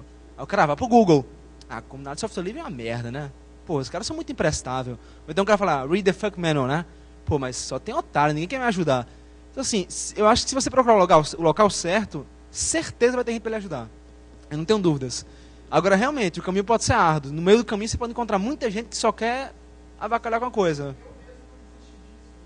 Você está no Ubuntu, né? Então você ainda tem um caminho para percorrer. Pois é, mas assim, tem todo aquele caminho. Eu mesmo não cheguei ao fim, eu estou muito distante. Assim, conheci o Alexandre Oliva em 2006, de lá para cá mudei muita coisa. Ainda faltam algumas coisas, mas eu espero um dia chegar lá. A frase do Gantt que ele usa é excepcional. Eu vejo ele como exemplo aqui no Brasil. E eu acho que assim, a gente tem que tentar mudando aos poucos e ser também otimista. Na época que o Anawak fez aquele post, na época eu fiquei, caramba, tanta gente trabalhando, o cara fala que não tem nada, né? Mas aí eu lembrei muito do Chael Sonner, né? O cara fala umas besteiras para todo mundo acordar. Então às vezes chama o cara de idiota, o cara fica puto, mas você voltou a pensar em software livre, né? Então isso é um ponto positivo. Mas eu acho que em muitos lugares a coisa está andando muito bem. Você tem a área de saúde, por exemplo, que eu trabalho, onde várias empresas estão largando todas as suas divisões para focar só em saúde, como a Philips.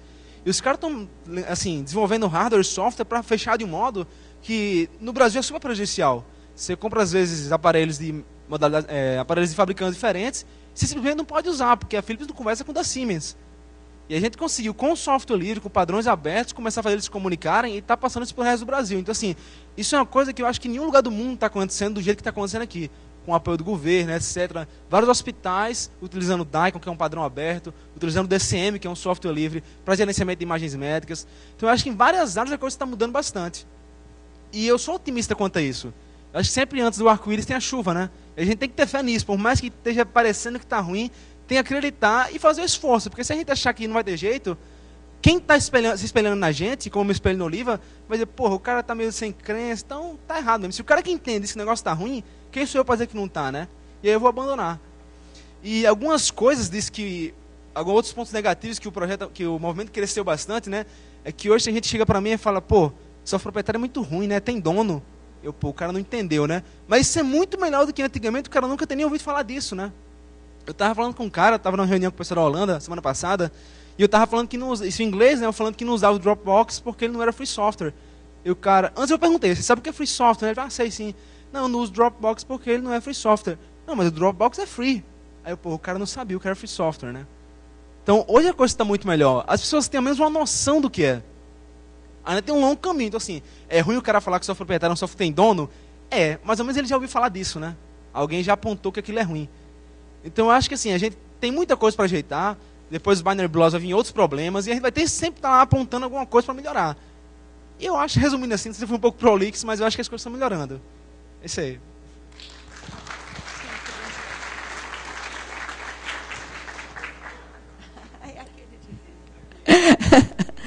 Gente, posso falar primeiro? Obrigada. Gente, quando o Antônio fala de educação, eu acho que ele está certíssimo. Só que a educação não é só para os outros, é para nós também. Por exemplo, será que todo mundo realmente já fez uma reflexão sobre tudo que é software livre, que é hardware livre, que deve levar à cultura livre e que eu devo escolher isso?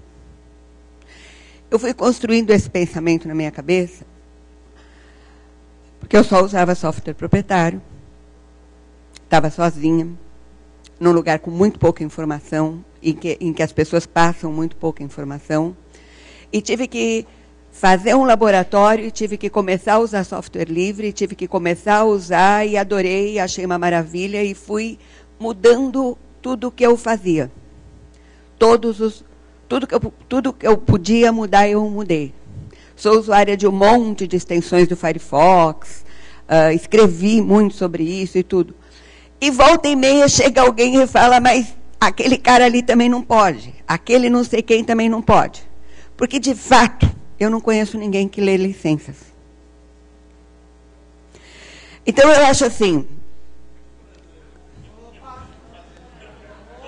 Que bom, né? Mas não são do meu conhecimento pessoal. Conheço o Oliva já algumas vezes, mas eu nunca nem bati um papo muito grande com ele. Diga que fosse menos do que uma hora.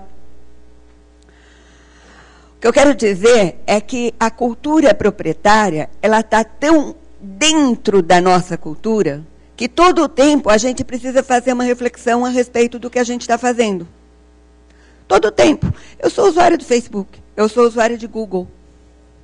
E eu preciso mudar. E eu estou mudando as coisas aos pouquinhos, como eu sempre fiz. Desde pelo menos 10 anos atrás.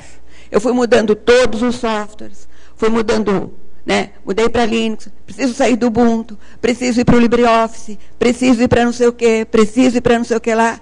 E eu fui estudando, aprendendo e usando.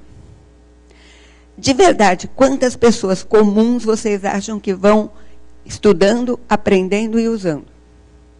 O cara quer o útil, o prático, o que está na hora. Ele não quer refletir sobre isso. Ele não faz a reflexão sobre liberdade. Ele não faz a reflexão sobre privacidade. As pessoas só querem...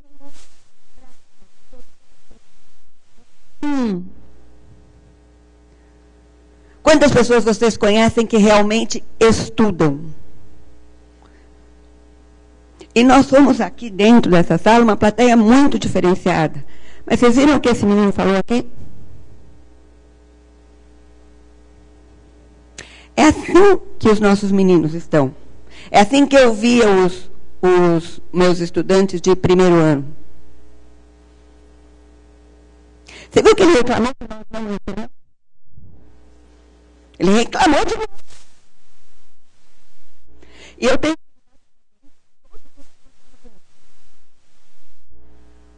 E é difícil.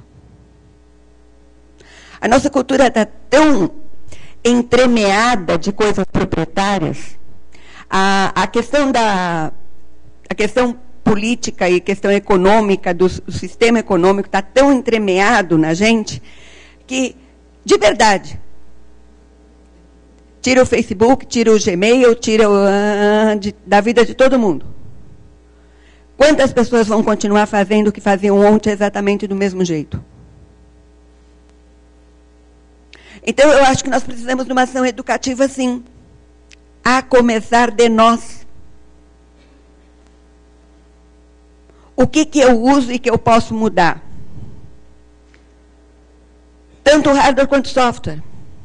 E nós vamos ter limitações, hein? Tem coisas que não tem hardware livre ainda.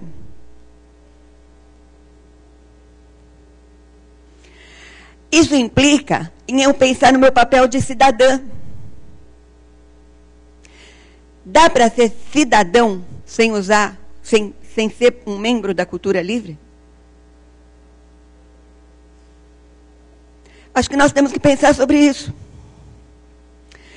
Mas nós temos que começar a mudar por nós, gente. Mesmo que seja devagar. Eu, por exemplo, vou num passinho de tartaruga. Mas eu vou. Eu já até estou na diáspora. Eu vou devagar, mas eu vou. E eu vou ensinando quem estiver junto comigo. Por que isso é importante? Por que não sei o quê? Por que não sei o que lá? E volta e meia, vem um moleque. E me diz, você não me ensinou. E eu fiz isso a minha vida inteira. Mas nós precisamos fazer mais. Tem toda uma...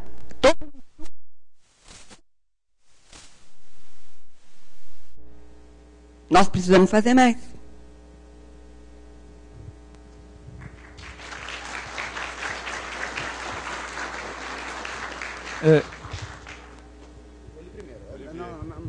Só um pouquinho, porque eu... Só o Oliveira.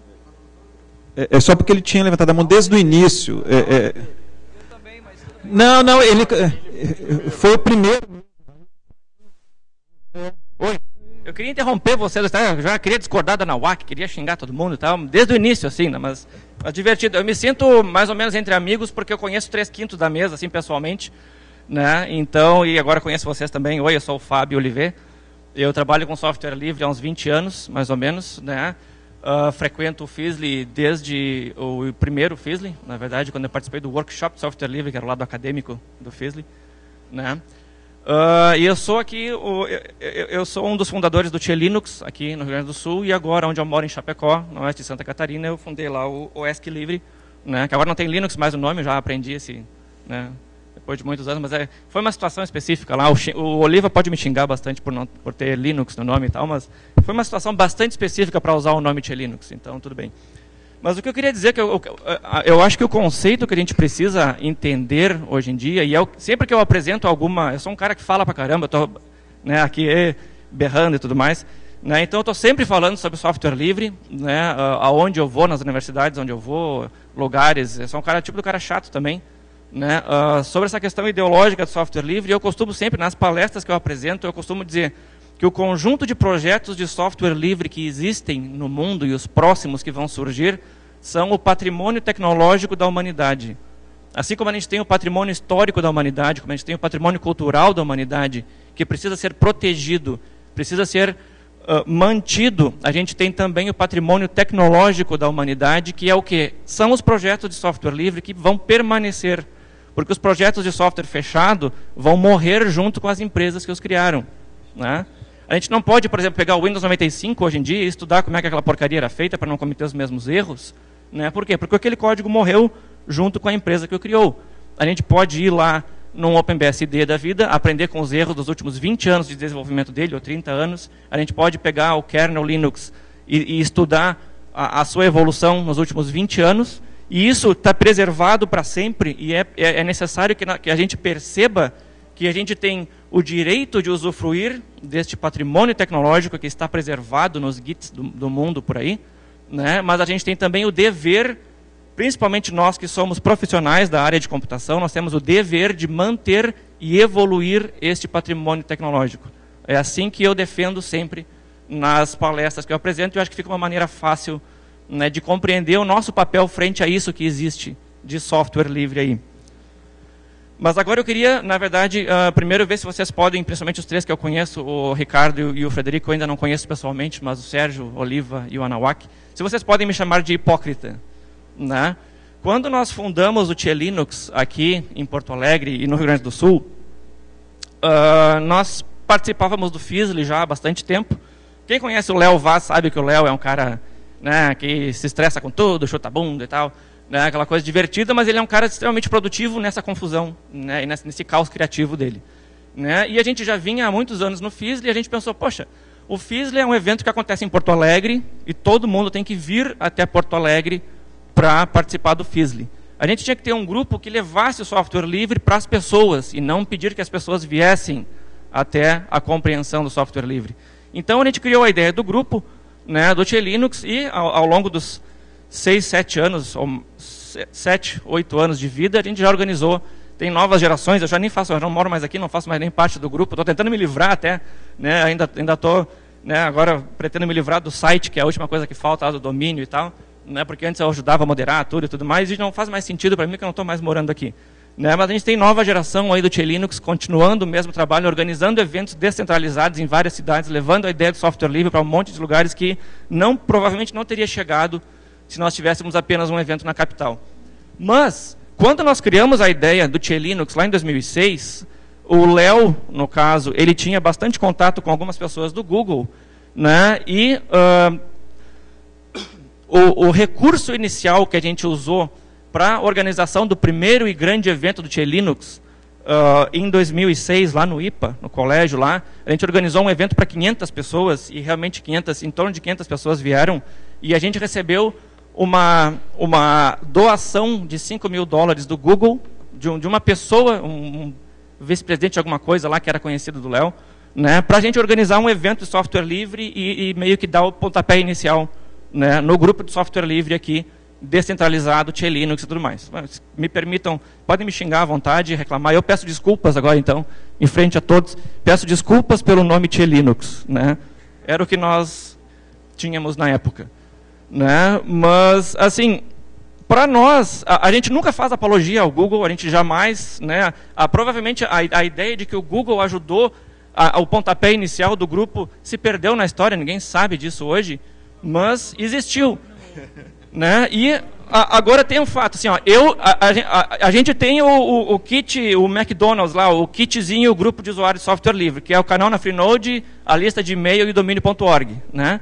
Então, a gente registrou um canalzinho lá na Freenode, que é de graça, beleza, um serviço público, né? A gente registrou o domínio tchelinux.org, que até hoje em dia eu sou o dono, continuo pagando, é a minha contribuição ainda para o grupo, na verdade não hospedo mais desde uma semana, estou quase me livrando dessa responsabilidade, né?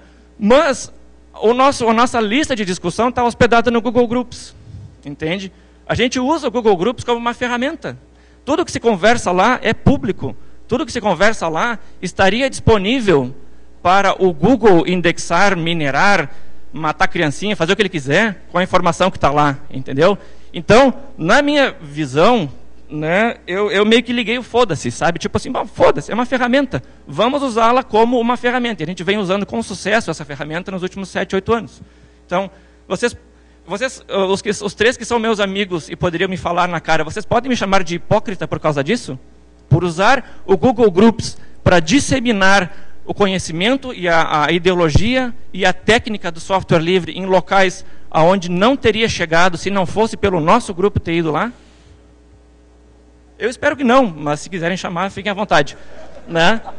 Da mesma maneira, quando eu me mudei para Chapecó, no oeste de Santa Catarina, né? E eu cheguei lá, beleza, onde é que está o pessoal do software livre aqui? Aí eu olhei um amigo aqui, um amigo lá, pois é, tinha um grupo lá do pessoal que fuçava uns anos atrás, mas ninguém fala mais. Eu digo, já era, só se for agora, né? Então já numa tarde lá, né, iluminado, digo, registrei o asklive.org, registrei o canal na Freenode e fiz o quê? Registrei um grupo no Google Groups. Porque eu, embora tenha comprado e pago até hoje a hospedagem para os grupos e para os hackerspaces da região, ou seja, sai do meu, é a minha doação monetária, sai do meu bolso, né? Isso não é uma coisa livre, isso é um serviço pago. Eu dou para o grupo, para todo mundo que está lá. Eu pago o domínio, eu pago a hospedagem, né? Eu gerencio o canal no AskLive, então eu me dou pessoalmente também. Eu apresento palestras, explico, e naquele momento, naquela tarde, um mês depois de ter nascido a minha segunda filhinha, né, cheio de confusão, eu digo, eu vou criar uma porra de um grupo no Google Groups e foda-se. Por quê? Porque é uma ferramenta só, pura e simplesmente. Tudo que a gente coloca lá é público, é livre. Não interessa se o Google vai indexar ou não vai indexar. Eu não estou fazendo apologia para o Google nem nada com isso, entende? Então, vocês podem honestamente me chamar de hipócrita se eu estou usando uma ferramenta que, de repente, pode ser malvada ou algo assim. O meu e-mail é fabio.oliveira@gmail.com. Que merda, né? Mas, enfim, no momento era o que eu usei. E azar, todo o trabalho que eu já fiz pro software livre, para divulgação do software livre, da ideologia e tudo mais, até hoje, na verdade, independe de eu ter hospedado o grupo lá no Google Groups, por exemplo. Então, vocês podem honestamente me chamar de hipócrita por isso? Eu acho que não. Eu espero que não, pelo menos por quê? Porque eu uso como uma ferramenta pura e simplesmente. Eu vou responder daqui a pouco, depois que as outras pessoas na fila falarem.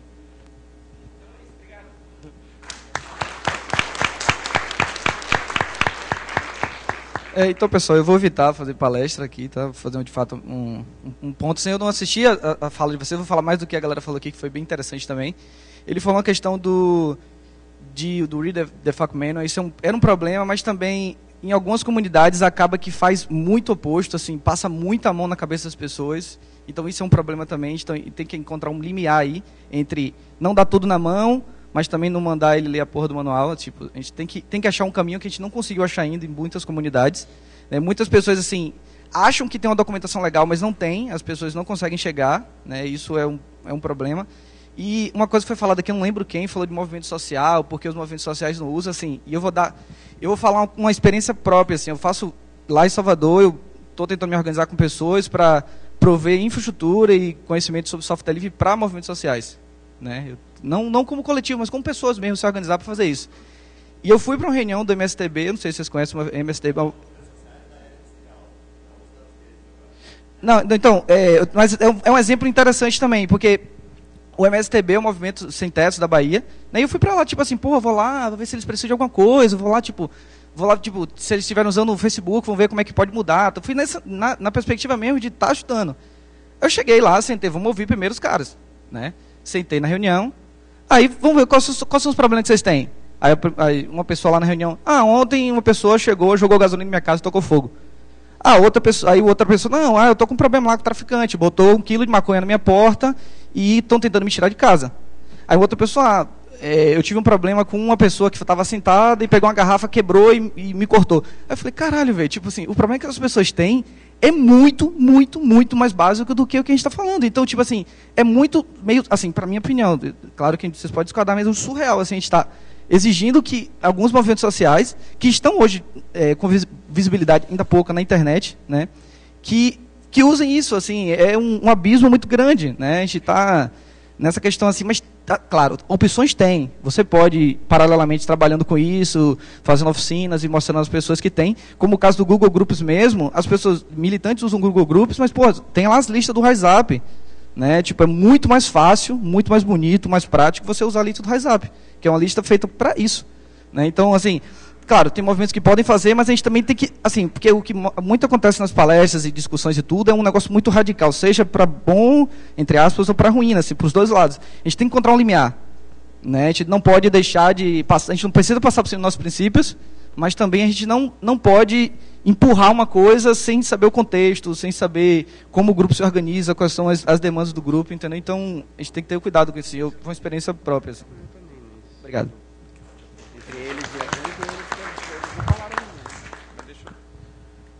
Bom, deixa eu só falar algumas coisas aqui, gente, rapidinho, até como como resposta e como comentário também. Primeiro, essa questão de ser chamado de qualquer coisa quando você pede ajuda, isso não é só inerente a software livre, né? Isso é coisa de ser humano. E aí a tal da vaidade. Eu sei, você não sabe, então que bom que você não sabe, porque eu posso fazer o que eu quiser com você. Isso é bullying. É a mais clássica definição de bullying, entendeu? E isso é normal. Eu faço parte de um grupo de educadores que, cansados de sofrerem bullying, a gente montou um grupo nosso, que é o Software Livre Educacional, que é justamente fazer uma discussão educacional do uso de software livre, ao invés de fazer uma discussão técnica. Então, é bem isso, assim, cansou de apanhar, puxa o movimento. Sabe, avança naquilo, monta um grupo de usuários leigos e vai fazer documentação junto com todo mundo. É assim que funciona. Até mesmo para a gente quebrar com essa lógica de só usar software livre, né, e colaborar com o software livre também. Tem uma coisa que me incomoda muito, eu aprendi isso com a Fabs, que por estar mestranda, não está aqui esse ano, a gente tem que tomar muito cuidado com essa coisa de chamar mídia social de rede social. O Facebook não é uma rede social, o Facebook é uma mídia social. Rede social são as pessoas.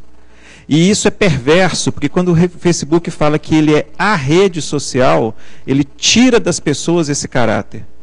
Então, na verdade, redes sociais existem independente do Facebook ou de qualquer outra mídia social. Então, não vamos dar mais esse poder, seja o Facebook ou mesmo as mídias livres, né? Vamos focar nas pessoas, são as pessoas que montam redes sociais e não os computadores. Eu aprendi uma coisa com o Oliva numa palestra que eu acho genial. Aliás, eu aprendi muitas coisas com o Oliva ao longo do tempo, né? E eu sempre fico elogiando, ele sempre fica sem graça com isso. Mas tem uma palestra do Oliva que essa realmente assim, mudou minha forma de ver o problema. Né, que é a palestra do usuário de droga, que eu não sei se vocês tiveram o prazer, que ele tem que repetir, porque aquela é... Na verdade, quando a gente ataca o usuário, no sentido de pessoa, a gente não está atacando o problema é a empresa. Então, não é a pessoa que usa o Facebook, ou usa qualquer outra coisa, ou usa o Windows, ou usa o Macintosh. O problema é a Microsoft, é o Facebook, é a Apple. Eles são o problema. Então, se a pessoa ainda não conseguiu enxergar isso, ela deve ser tratada como qualquer outro usuário de drogas. Ela tem que receber compreensão, ela tem que receber orientação para aquilo, ou ela pode simplesmente não querer sair das drogas. É uma opção dela. É triste, é feio? Mas é uma opção dela. Né? Então, assim, isso tem que estar muito claro para a gente o tempo inteiro quando a gente lida com o humano. Me desculpem, porque eu não sou da área técnica, mas me parece um vício da área técnica enxergar muita coisa binária mesmo. É muito 0 e 1. As coisas ou são assim ou não são assim. Na verdade, as coisas são um monte de coisa no meio do 0 e 1. Tem um monte de 0, alguma coisa aí. Né? Educação, a educação ensina muito para a gente. Aliás, os piores professores são aqueles que também não conseguem enxergar isso e querem impor aquilo que ele acredita, tipo o Toninho, mas o Toninho é um cara legal, ele só impõe coisa legal, ele é do coração. E uma coisa que a gente tem que ter cuidado com esse negócio da privacidade, gente, é que tem um discurso que hoje na internet tem vários argumentos que refutam bem, é o tal do não tenho nada a esconder. É por isso que as pessoas usam isso, mas eu não tenho que preocupar, eu não tenho nada a esconder. Essa discussão é longa, eu não vou entrar, mas assim, pensa bem o seguinte: você pode não ter nada a esconder hoje. Eu estou falando de pessoa, tá, gente? Não estou falando de grupo nem nada. Eu posso não ter nada a esconder hoje, mas daqui a 10 anos, aquela foto bêbado que eu tirei e coloquei no Facebook, eu posso ter ódio daquilo e eu nunca mais vou conseguir sumir com aquela foto. Então, a gente é mudança o tempo inteiro. Então, não ter o que esconder hoje pode ser algo que você gostaria de esconder daqui a pouco. Então, isso também é complicado, né? E, principalmente, assim, eu acho que a gente tem que realmente avançar para o diálogo. Né? O pessoal fica brincando comigo que eu fico sempre fazendo conciliação com as coisas. Mas eu acho que a conciliação é legal. Eu acho que a gente tem que refletir mesmo o seguinte: qual que é o papel de cada um de nós e pensar que a gente já errou, a gente já fez muita merda na vida. Aliás, a gente faz merda na vida o tempo inteiro. Né, nas mais diversas áreas. O problema é que a gente elege uma área que a gente se considera bom e ignora as coisas que a gente é ruim. E a gente quer que as pessoas sejam tão boas quanto a gente é naquela área. Isso é punk. né? Porque a incoerência é parte do ser humano, sabe? E é esse o cuidado que a gente tem. Eu acho que a gente tem que ter mais carinho com as pessoas mesmo. Eu acho que, sabe, no cotidiano, e eu falo por mim também, eu atropelo muita gente em muitos processos, né? Mas a gente tem que ter esse olhar mais carinhoso, né, com as pessoas. E eu tenho certeza que a Araceli vai ficar me gozando muito por causa disso, né? Mas eu acho que a gente tem que ter essa visão, sabe? A gente tem que ter esse cuidado, porque se as pessoas estão precisando tanto de ficar a vida inteira delas ali no Facebook ou qualquer outra mídia social, é porque fora daquilo ali elas não estão recebendo atenção. Gente, o Orkut fez sucesso absoluto entre classes C e D, porque era o lugar onde que eles existiam. Fora do Facebook, aquelas pessoas não existiam. Você passava por elas e as ignorava. Sabe, os alunos faziam isso por causa disso, né? É nessa questão. Então, essa questão do cuidado é muito séria. E a gente tem que se preocupar mais com isso, justamente para ele não perder esse tempo fora da vida real. Tá?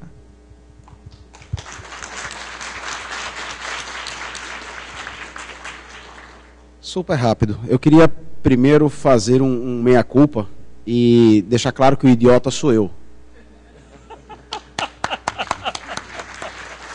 O idiota aqui sou eu.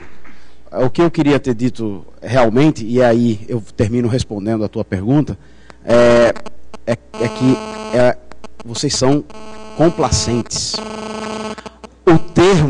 O ponto é, você não é hipócrita, você é complacente. Então, você foi até quase lá. Faltou um pedacinho. O ponto é por que faltou esse pedacinho, e isso é uma outra discussão. É claro que o 3% de erro não invalida o 97% de acerto. Não é esse o ponto. O que eu estou tentando explicar, e muito mais aqui nesse encontro, com as pessoas que entendem do que a gente está falando, e da essência, ou deveriam entendê-lo, pelo menos neste fórum, é que esse grau de complacência, da sua complacência, mais a complacência do outro, mais a complacência do outro, termina gerando uma percepção equivocada na maioria das pessoas. E então, aqueles que não têm esse grau de complacência passam a ser imediatamente apontados como os incomplacentes. Então, eu sou um idiota incomplacente e não usuário de Facebook, e eu detesto a ideia de que você seja complacente. Esse é o ponto. Tá? O Facebook é o de menos, o Google Groups é o mesmo problema. Tá? O fato é, quando a gente cede, a gente abre margem para ser usado por. Que mal faz usar o Google Groups? Eu não tenho nada a esconder, é um grupo de software livre, toda a informação é pública. Você está querendo ou não, de propósito ou não, você está induzindo pessoas a usarem uma ferramenta que antagoniza com o movimento, que antagoniza com o que a gente prega, com o que você mesmo prega. Então, no fundo, é um processo de autossabotagem. Você pode ser um sabotador com propósito, um sabotador sem propósito, um sabotador inocente, mas você termina funcionando como sabotador. E é isso, esse é o ponto. Então, não é idiota, desculpem, é complacência sabotadora. E é exatamente esse o problema. Tá?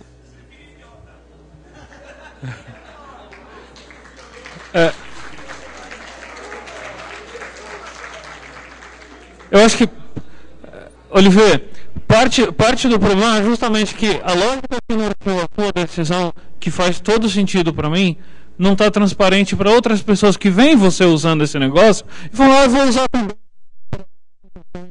A lógica não se aplica. Aí isso se torna um problema. É a mesma coisa do uso de redes, enredamento social, né, das mídias privativas da liberdade das pessoas. A gente não está dizendo...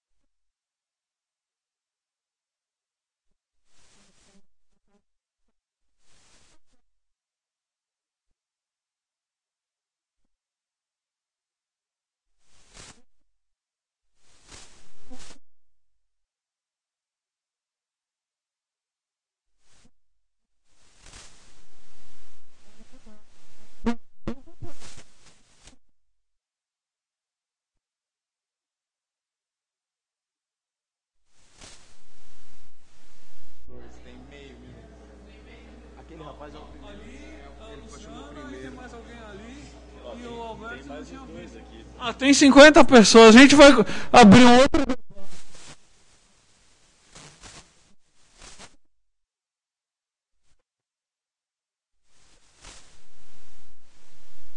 Fazer o quê? A gente se vê no Face. Bom, muito obrigado.